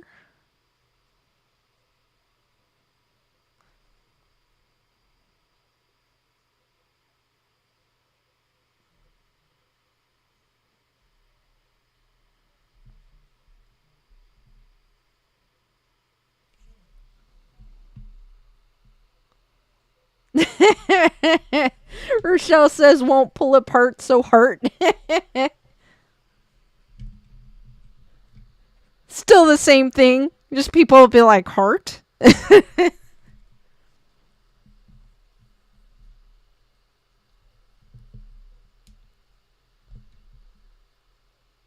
Thank you, Bernadette, for posting my Patreon for anyone that wants to join.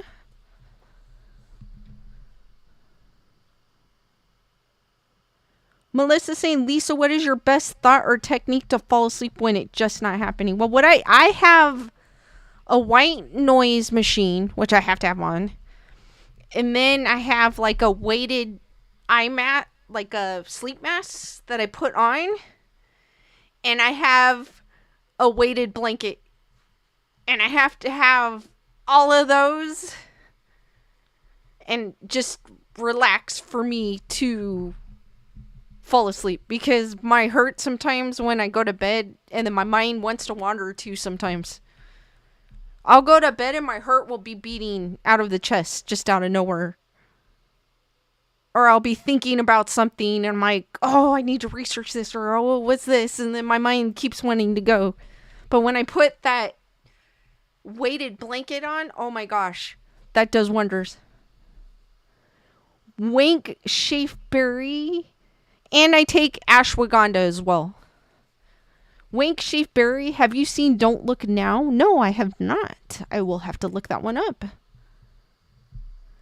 Bernadette saying, do I believe in numerology? I don't really follow it, but it is interesting. I don't dismiss it. Sounds weird. Wank Sheafberry saying blackout curtains help for sleep. Well, my sleep mask, it literally blacks out everything. And plus my room's pretty dark to begin with. Matthew saying fan and noise. Also imagine whatever helps me sleep. Fans, I started off with a fan. But even that too, in the summertime, like the fans just, even if I don't have my white noise machine on, like the fans just seem to soothe me.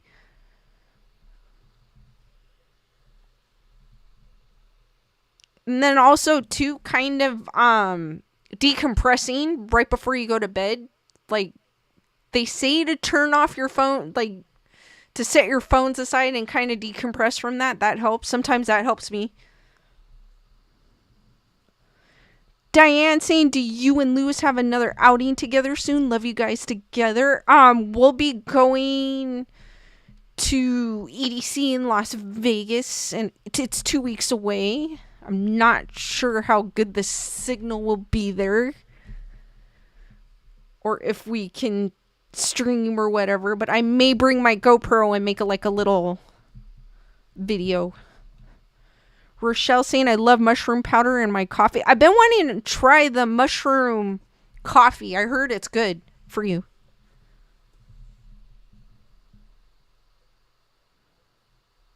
Christy's asking, "Did anyone watch the Kentucky Derby? The horse that won was the only horse in barn 42. Secret Terrier Old Spot?"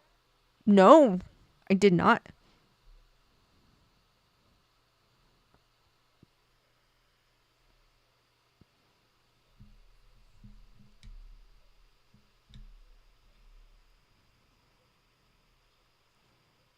Bernadette, I have not tried rain sounds, but I have that on my my white noise box. But I usually just go to the white noise.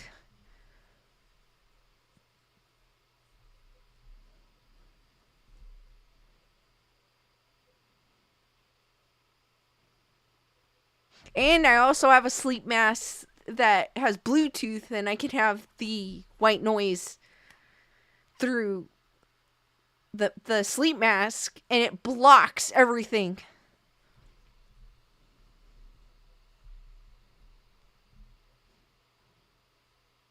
Oh, Rochelle, I've seen that. It is. A lot of them are super expensive. Supposedly, they say the mushroom coffee is supposed to help with digestive problems, but I don't know. I haven't tried it.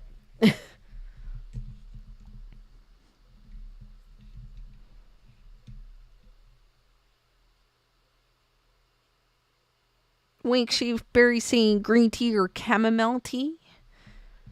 That the chamomile tea kind of helps me calm down too. Bernadette, speaking of white noise, have you seen that? Yes, it's been a long time, but I have seen that movie called White Noise with Michael Keaton. Christy Fox, I'd be scared something would come through the white noise. I have not heard anything, and I've been using one for a couple years now. The problem is the white noise accentuates everything else in the room sometimes. So I'll hear, because I have fish tanks, so you can hear the water. It's sometimes when the water level gets to a good point, it sounds like things are moving. So I'm like, oh my God, what is that?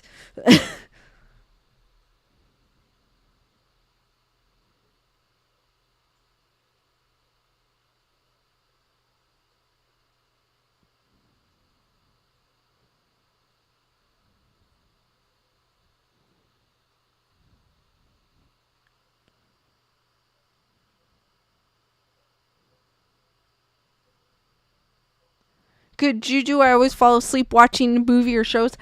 I can do that too, and it's usually when I'm watching. It's funny. I'll be watching a horror movie or true crime, and I'll fall asleep, and then all of a sudden I'll like kind of wake up, and it'll be like the police walked into the scene, and I'm like, what the heck?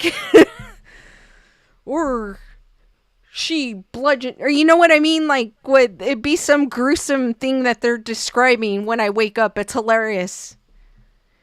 Or it's funny, I would fall asleep when I was watching like Forensic Files or something. The object was covered, and then I'll be like, what? It's hilarious. Or a scary movie. I always woke up when the person was screaming. I'll be waking up, I'm like, what is going on?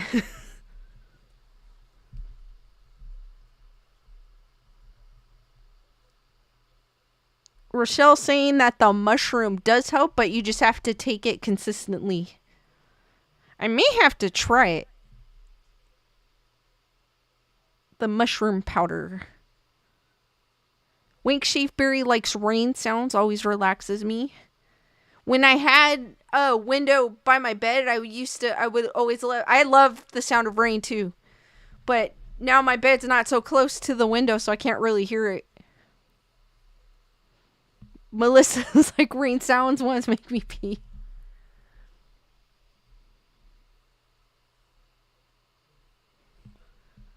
Matthew saying I used to have a radio on as a kid while asleep. Christy, I fall asleep to Games of Thrones or Harry Potter.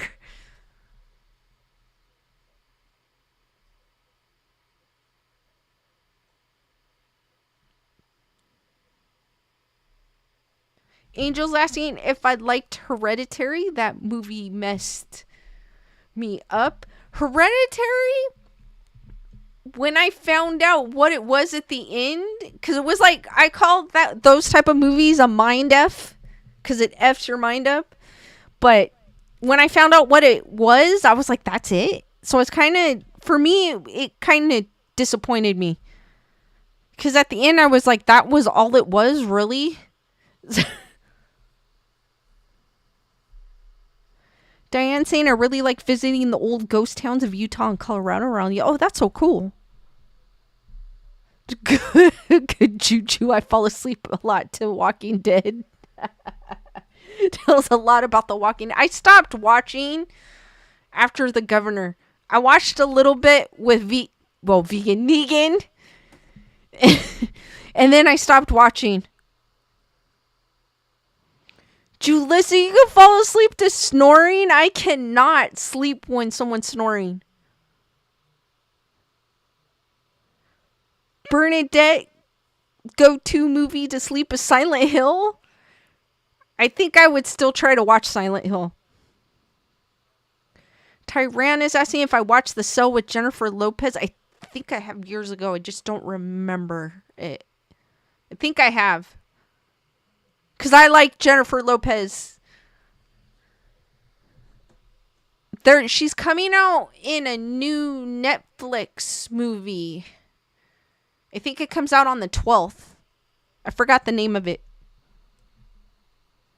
Melissa Smith saying I fall asleep to true crime stories from Mr. Balin or That Chapter. Cool. Especially with forensic files. They'll be like, Mr. John slowly walked into the room, and when he discovered that she awoken, I always wake up at the most opportune time.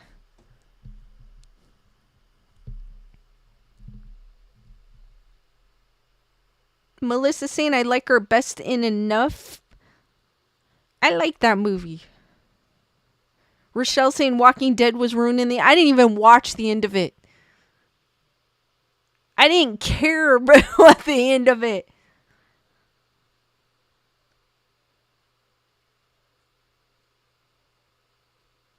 I never really liked zombies until 28 days. And then there was 28 weeks later. I think I saw the 28 days first.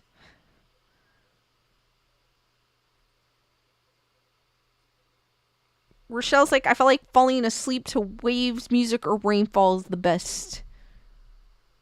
B.S. Stone saying, are you going to watch JD's new movie? Sure. Julissa saying the end of Walking Dead was not good. I didn't think it was going to be.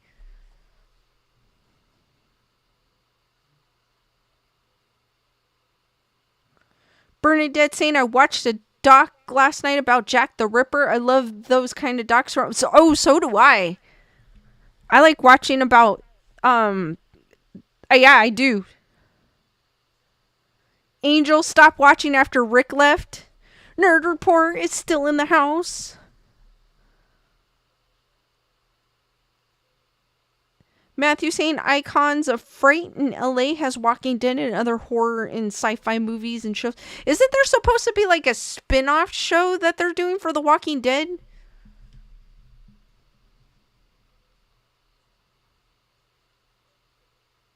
Good Juju saying I want the Walking Dead graphic novels, love to read. That is so cool. I used to read a lot. That was another thing I used to do. I used to read, and it helped relax me right before I went to bed. It was just something relaxing to me because I could just lose myself in a book, and then I would read a few chapters, relax, and then knock out.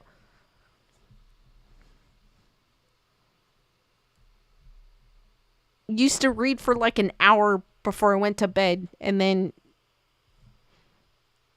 I would get lost in the book. I'd be in a different world. Brandon! And that kind of relaxed me, helped me forget about stress or whatever else that might be going on in my life, and then I would just knock out.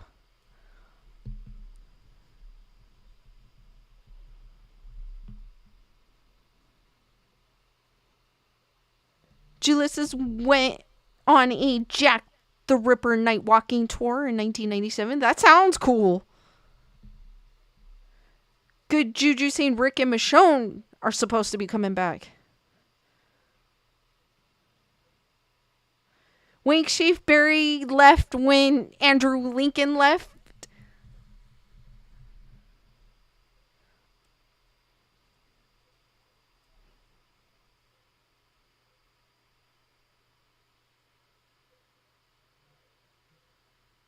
It was funny. I didn't realize Andrew Lincoln had an English accent. So when I saw him on an interview, it was weird. He was like, yes. Well, actually, Rick. It was weird hearing him talk. And I guess evidently there was like a radio in the show that was him. His actual voice talking. It was in an episode where he was talking on the radio.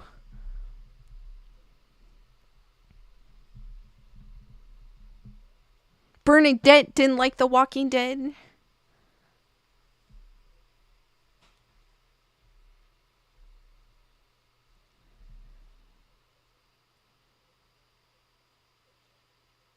You never know who's English anymore because they cover their accents nowadays. Exactly, Julissa. I'm like, oh, he's English? Or Australian. Same thing. They cover their accents. I mean, I guess it makes you more versatile as an actor. Matthew saying my sister got into the show, but I never did. Think I watched 7 seasons and that's what it's about. Because what it became was them walkers, some foe that they come across that is an obstacle. Then they're walking, more zombies. So after a while, there was like no end game. Brandon has never seen an episode of The Walking Dead. Good Juju, loves zombies, World War Z, Train to Busan. Oh my gosh, that's one of my favorites. Koreans know how to do zombies. It's one of my favorites.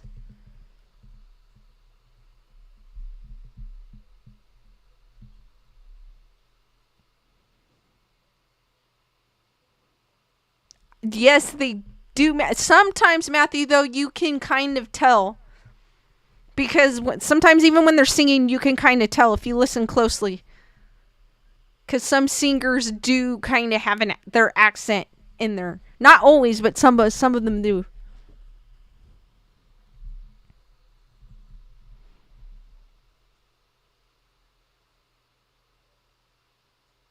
Like I said, I wasn't really into zombies. Like, I never really liked zombies until I saw 28 Days and 28 Weeks Later.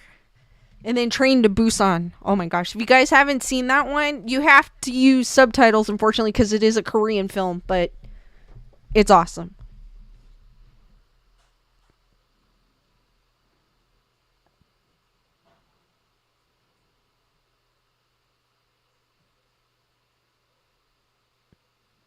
Matthew saying you would think if American accents sound like singing that a lot of us can't sing. Tyran is saying, do you like this? Oh, I love the Saw movies. I want to get Billy the Doll. That's that's on my bucket list. I want Billy the Doll from Trick or Treat Studios. Or can sing. Sing is what Matthew was trying to say. True, because it sounds like an American voice when you sing. Christy's saying Werewolf in London and Werewolf in Paris are good. What's your favorite werewolf movie or book? Silver Bullet and The Howling. Those were the two movies I would watch all the time as a kid. There's also Underworld that had lichens and the vampires, which I thought was cool.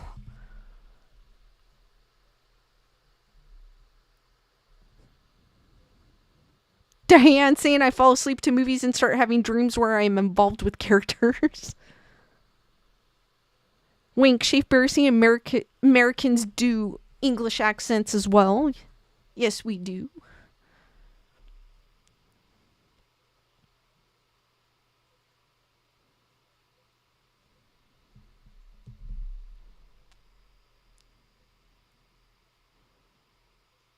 I need to watch those again. The Silver Bullet and I haven't seen a Howling movie in like years. That's one of the movies that you don't see pop up too often.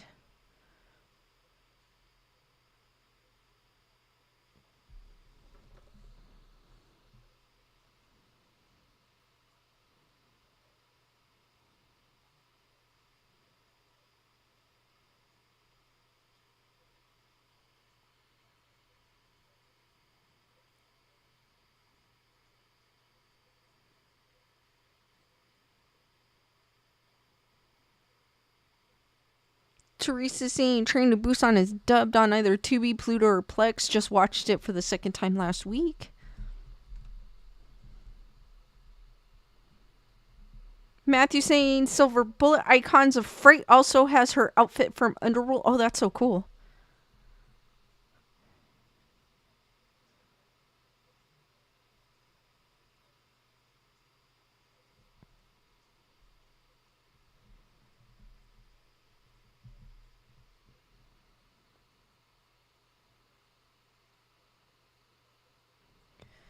Bernadette saying I watched Renfield last night. Nick Cage is so classic. He cracked me up. Loved him. The movie itself was okayish.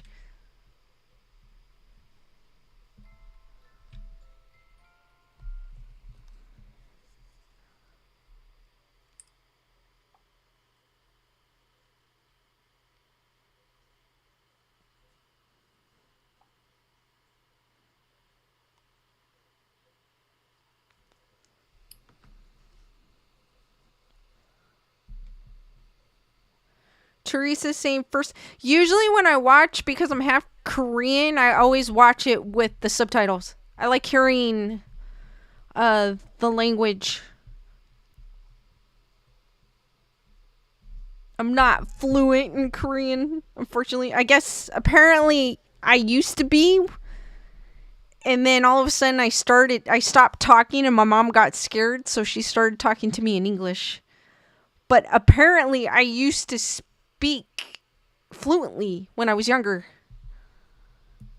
But I only know words, like a few words. But I do like listening because it reminds me of my mom.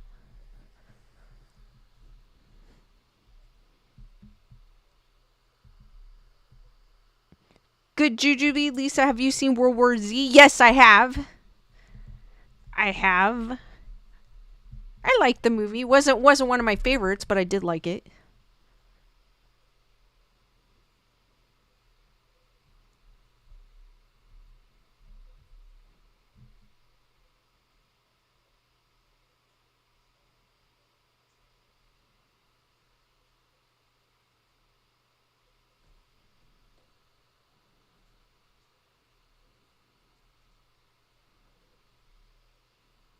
So what are you guys watching? Like what it could be on Netflix, Discovery Plus or whatever, but what are you watching that you haven't finished yet, or what have you recently watched? Like, what was the last movie, last TV show, or whatever it may be, series that you're currently watching or last watched? I think the last thing I watched was Ghost Hunters.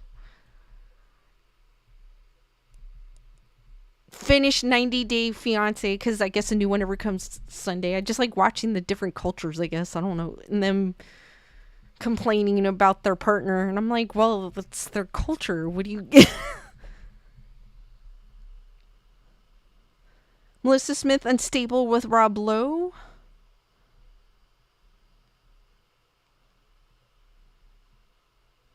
Teresa, that sucks. Brandon saying Ted Lasso, but I need to watch Sweet Tooth Season 2. Matthew, I had a Star Wars live action marathon this week. That's cool.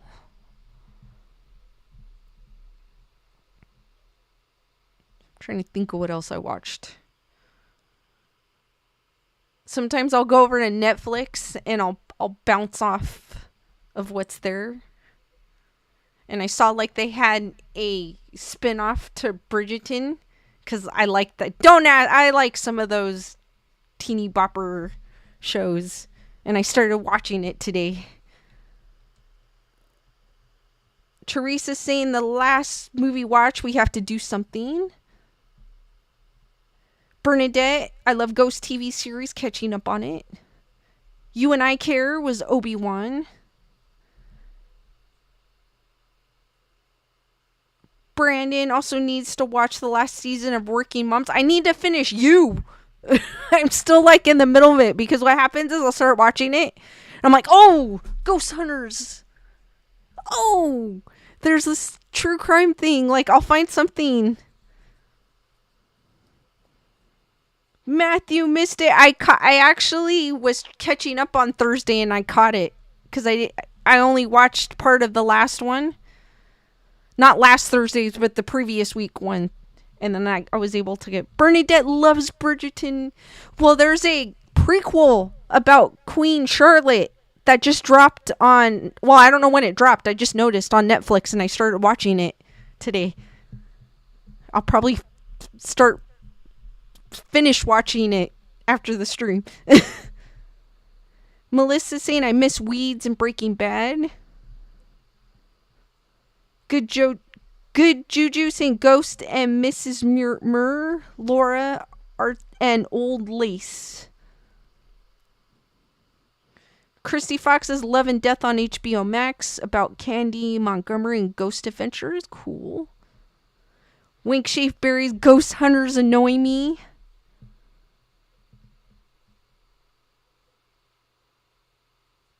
Teresa saying Rob Lowe's Unstable was pretty good. He's still so easy on the eyes that's a perk. True. Bernadette's like, I need to watch it. So far, it's good, Bernadette. So you definitely are going to have to catch it. Julius is saying Working Moms was good.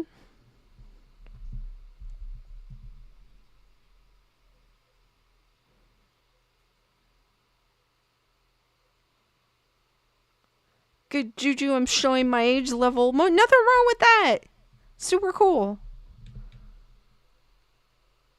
We're only old as we feel. Age is just a number. B. Stone met Rob Lowe and didn't like him. Was he a jerk or an ass a-hole? Because I know some of them can be, unfortunately.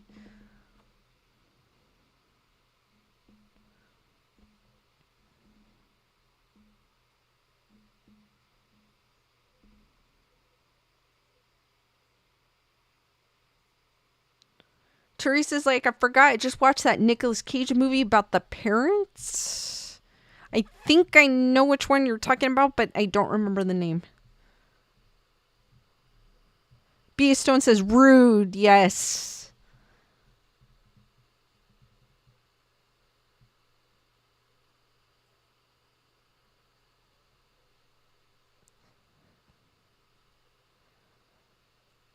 Alright, guys, any last minute questions?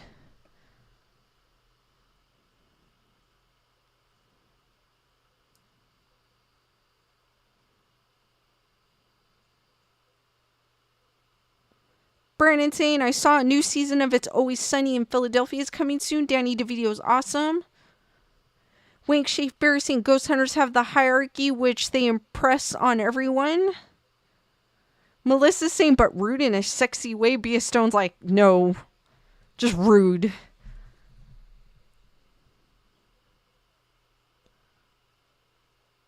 I think, Teresa, I don't know what the name, I haven't seen that one, but I think I know which one you're talking about, Teresa.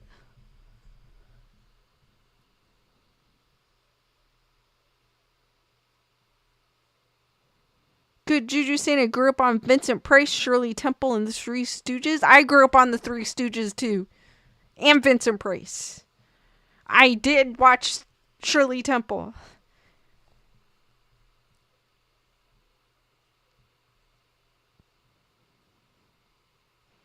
Bernadette wanted to be like Bette Davis growing up. That's cool.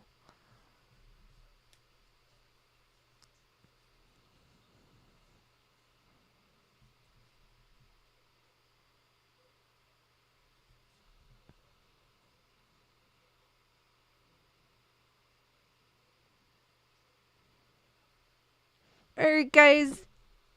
Any last minute questions?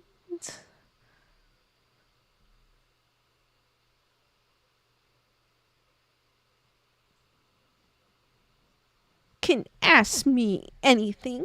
Could be paranormal related. Doesn't matter.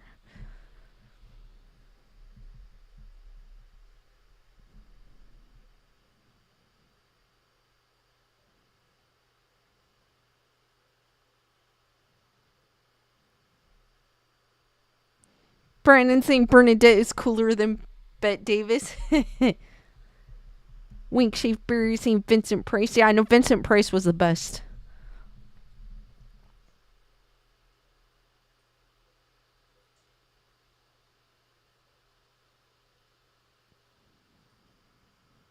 Teresa saying, who was your teen crush? Alright, when I was 5 years old, or something around there, I had my dad would watch Miami Vice, and I had the biggest crush on Don Johnson. At 5 years old, I was biggest crush on Don Johnson. Older, I had weird crushes. It was people that didn't, the guy that played the TV show, Duncan MacLeod in the TV show Highlander, the Highlander TV series. Adrian Paul, biggest crush on him. I had weird crushes on people. David Duchovny, because I think all the women were crushing on David Duchovny when the X-Files came out. Trying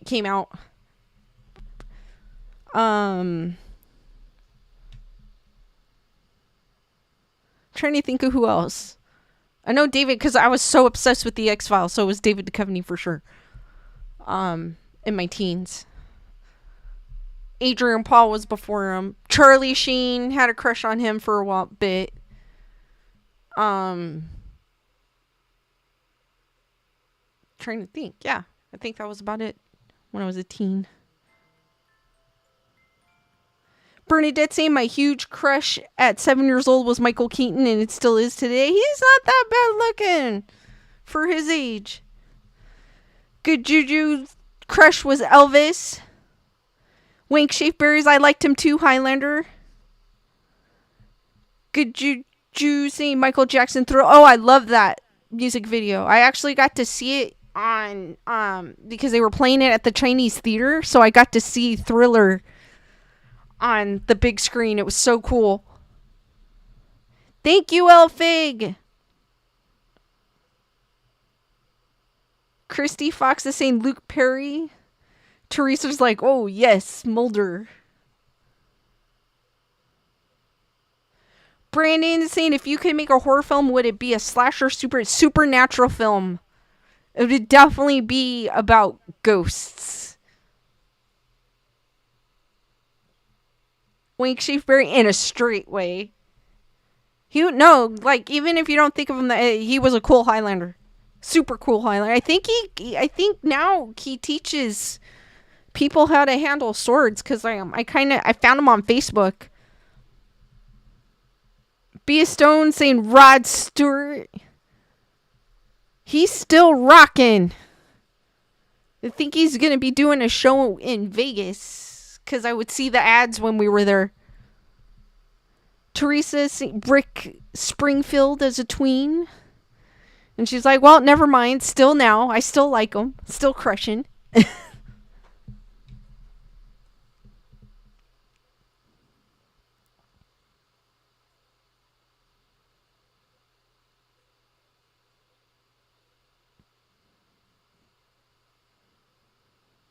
Thank you, Julissa.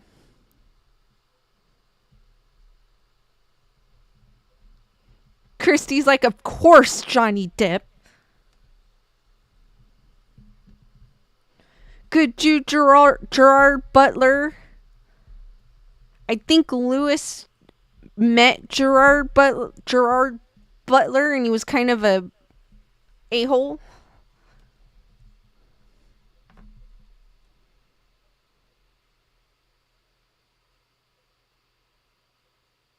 Angels like Johnny Depp will always be my favorite.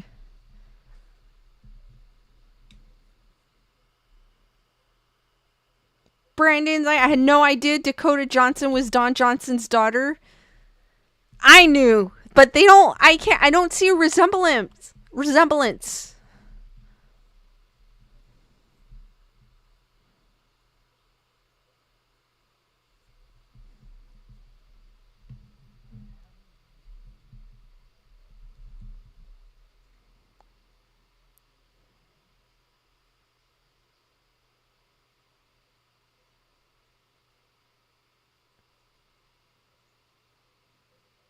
You and I care Harrison Ford. Harrison Ford is so dashing in Indiana Jones. He has like a classic look.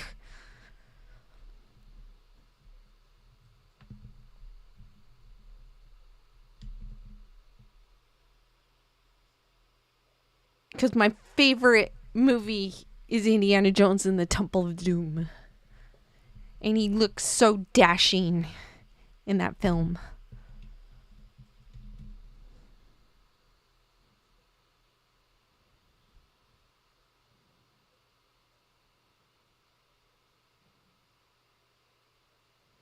He probably just caught him at a bad moment. Invisible Rose seemed very handsome in his youth. Teresa crushed on Harrison Ford. You and I cares. Johnny. Visible. Sean Connery. Loved his accent. Loved Sean Connery as an actor. Gaelic Nordic girl, how's it going?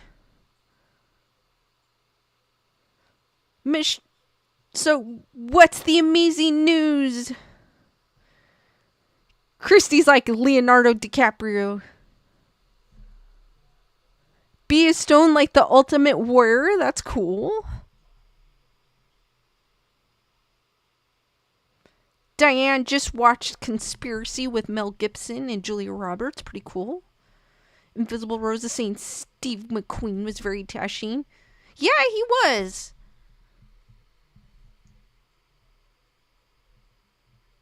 That's like an old way, very dashing. That's how I always described Harrison Ford and Indiana Jones. Clark Gable, yes, he was. I saw him in Gone with the Wind.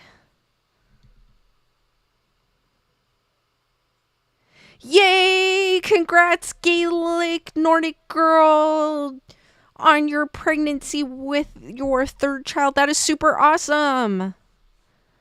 Hearts for Gaelic Nordic girl. That's super awesome news. Anna, congrats. Good Juju likes Antonio Banderas.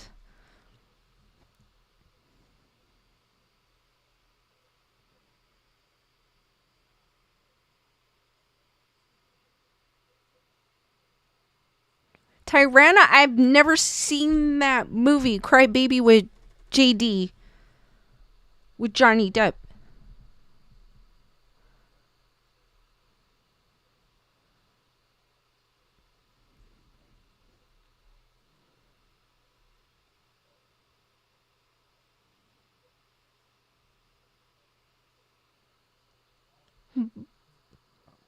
Jeep Burbles asking, how did Lewis and I become friends? We actually met online first.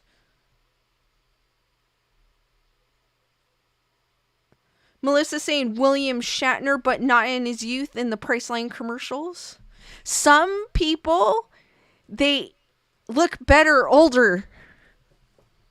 They age like fine wine, as they say it. I noticed there's some guys that look better now than when they did when they were younger. Invisible Rose like to cry baby. I'll have to check that one out. I don't think I've never seen that one for sure. William Shatner looked very dashing in The Twilight Zone. Christy Fox interview with the Brad Pitt. Oh my gosh, when I watch those, I'm like a babyface Brad Pitt. Because don't get me wrong, Brad Pitt still looks great. Invisible Road likes Pedro Pascal.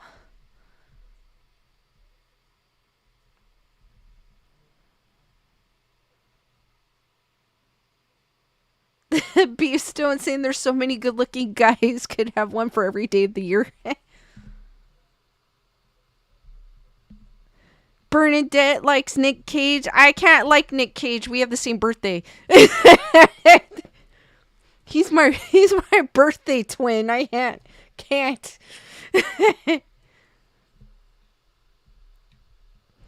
Oh, I agree, Melissa Smith.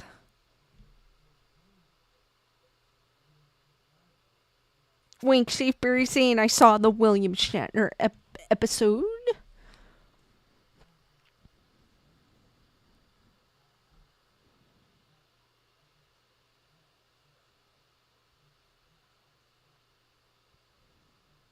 You and I care. Oh, Richard Gere. Oh yeah, forgot about Richard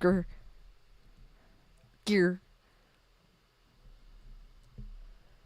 Angel loved Brad Pitt in Interview with a Vampire.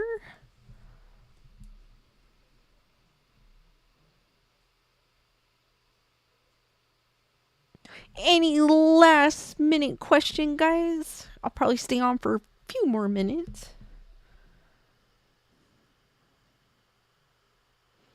Christy Fox, you've never heard anyone say birthday twin? I have a lot of birthday twins.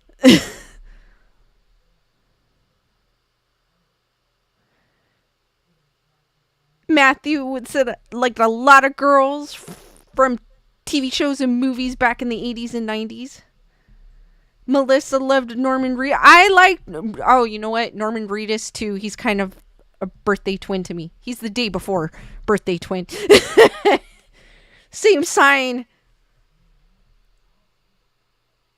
Chrissy's asking, have I seen? No, I never watched. I've heard of Riverdale, but I never watched it.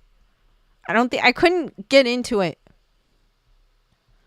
Invisible Rose, I totally agree. Heath Ledger was a dreamboat.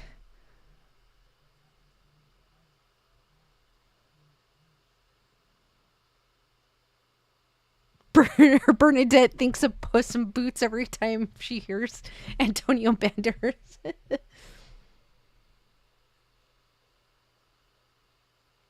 Icons of Fright has everything. Brandon Torres is saying Andy Warhol and Elliot Smiths are my birthday twins. That is so cool. I've got a few. I've got the author of The Exorcist is my birthday twin as well. Ivan Moody from Five Finger Death Punch is my birthday twin. Hardwell the DJ, he's my birthday twin. That'd be weird. I did meet someone. I used to work with someone that had the same birthday as me. It was weird. I was like, oh my. He was like 9 years older than me. It was weird. I'm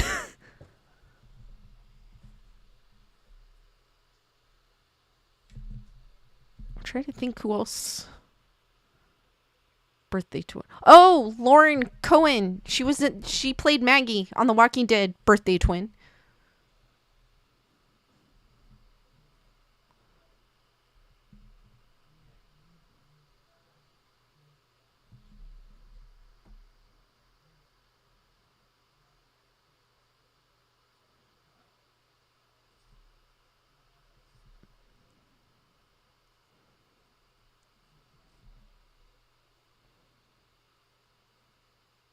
Five pattern dragon claws?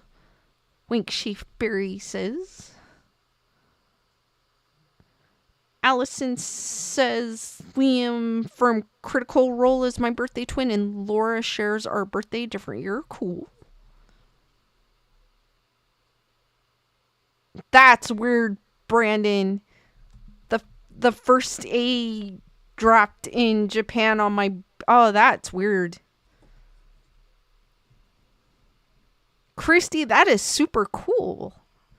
Saying I was born on my mom's birthday. That's super cool. That's cool, actually. That's super cool to share a birthday with your mom. Bernadette shares a birthday with Britney Spears and Lucy Liu. That's pretty cool. Two super cool women to share a birthday with.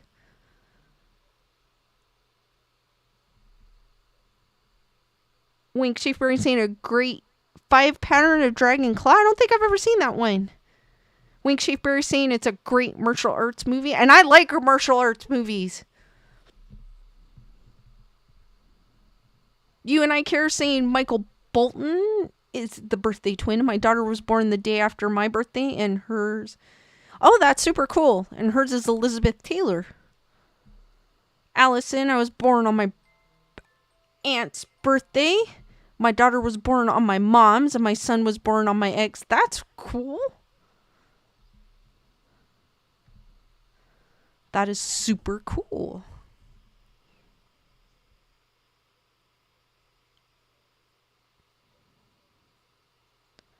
Thank you, Angel. That's cool. My son was born on his grandfather's birthday. That's super cool.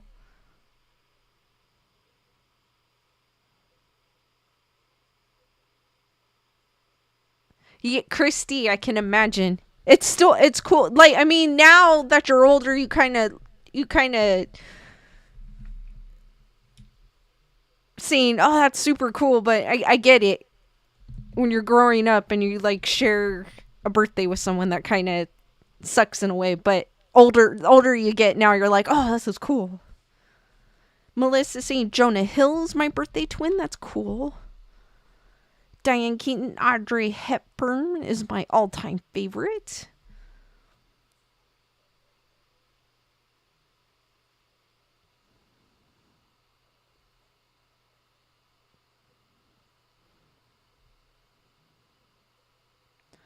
Teresa saying one of my nephew's birthday was 9/11, but not the same year. It messed with him a lot. My grandmother passed away on 9/11, the same year.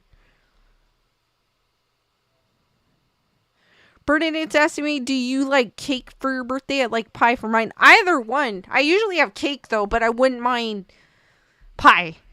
I wouldn't mind pie at all. Lorraine saying, my birthday twins are Yvonne D. Oh, that's so cool. Yvonne DiCarlo, Lily on the Monsters, Lily Tomlin, Gloria Stefan, and Dr. Phil McGraw. That is super cool. Matthew saying Warren Beatty, Nora Jones, Eric Clapton, Tracy Chapman, John Aston Gomez Adams, Robbie Coltrane, and Vincent Van Gogh. Hagrid. Brandon saying I like cheesecake. I like cheesecake frozen, if that makes any sense. Invisible Rose, my B-Day twin is Little Kim.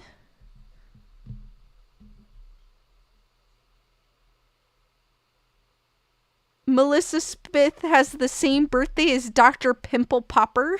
I like watching that show. I haven't watched. I need to get back into watching that show. I like her.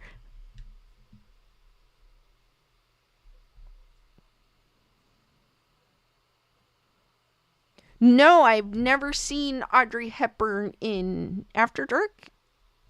No, I have not.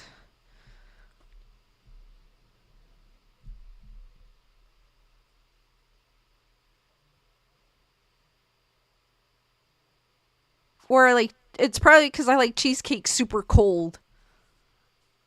If that makes any sense.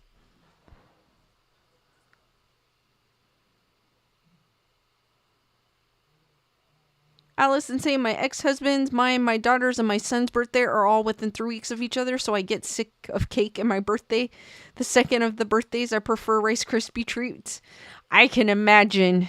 But that's that. I wouldn't mind Rice Krispie treats either. That's kind of cool too. Bernadette loves key lime pie.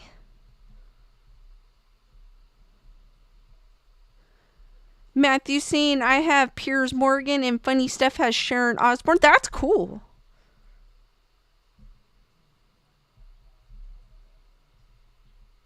Wink Shaveberry saying those pimple skin shows. I don't know. I just like watching them.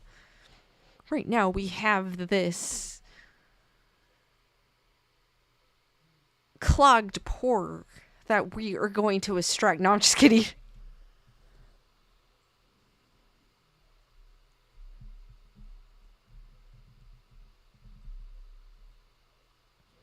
Homemade Rice Krispie treats are really good.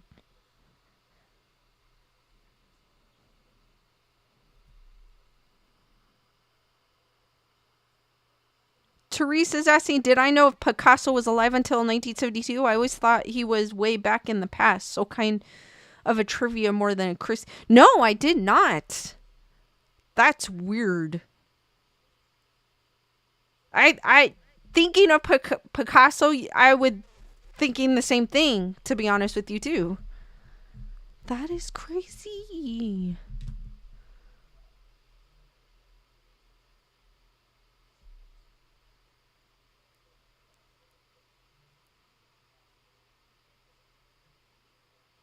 Thank you, Brandon.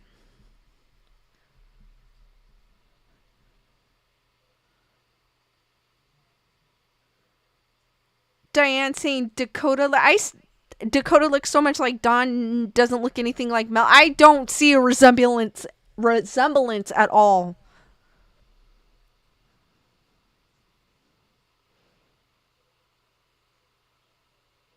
Lorraine likes chocolate silk pie, key lime pie, and pumpkin for the holidays. I like Dutch apple pie and lemon meringue pie. Melissa says, my mom loves Dr. Pimple Popper. We bet on what the person has, a lipoma, or cyst, or lipoma, cyst, etc.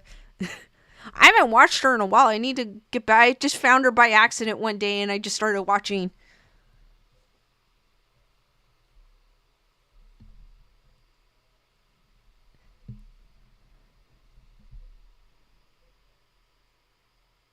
For you guys, any last minute questions? I'm going to be on for a few more minutes. I'll go to 11. My time.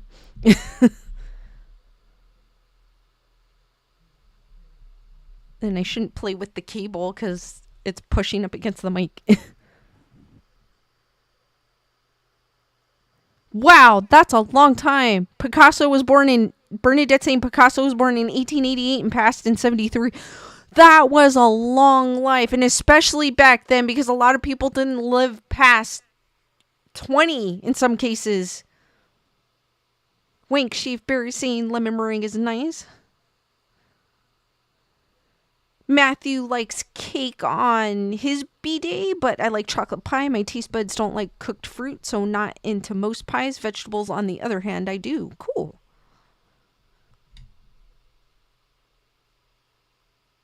Yeah, cooked fruit's not. I mean, I like a good fruit tart where they put the fresh fruit on top and then you have like the pie crust. Be Stone saying it's one here in Manitoba, Canada.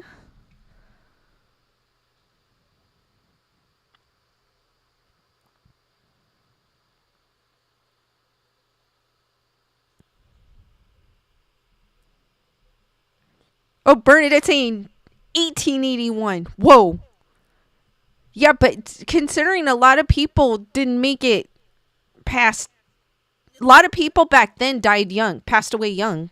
So that's wow. Good Juju saw a video yesterday of a doctor finding the spider behind a woman's eardrum. Freak. Oh, that's crazy.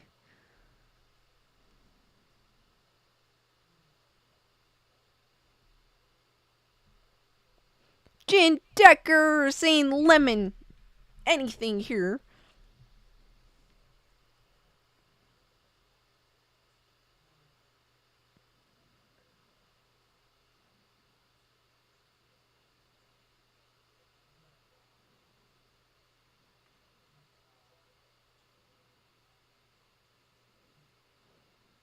You care. Thank you too. Saying I like pumpkin pie. Saying it's 2 a.m.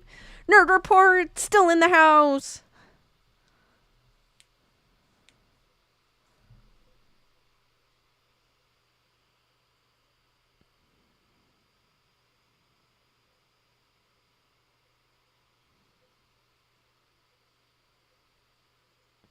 Alright, guys. I am gonna call it a night. Thank you for joining me on this Saturday evening, Sunday morning for some of you. And I will see you on the next one. It'll be Monday at 7 p.m. Pacific Standard Time. And thank you guys for joining me.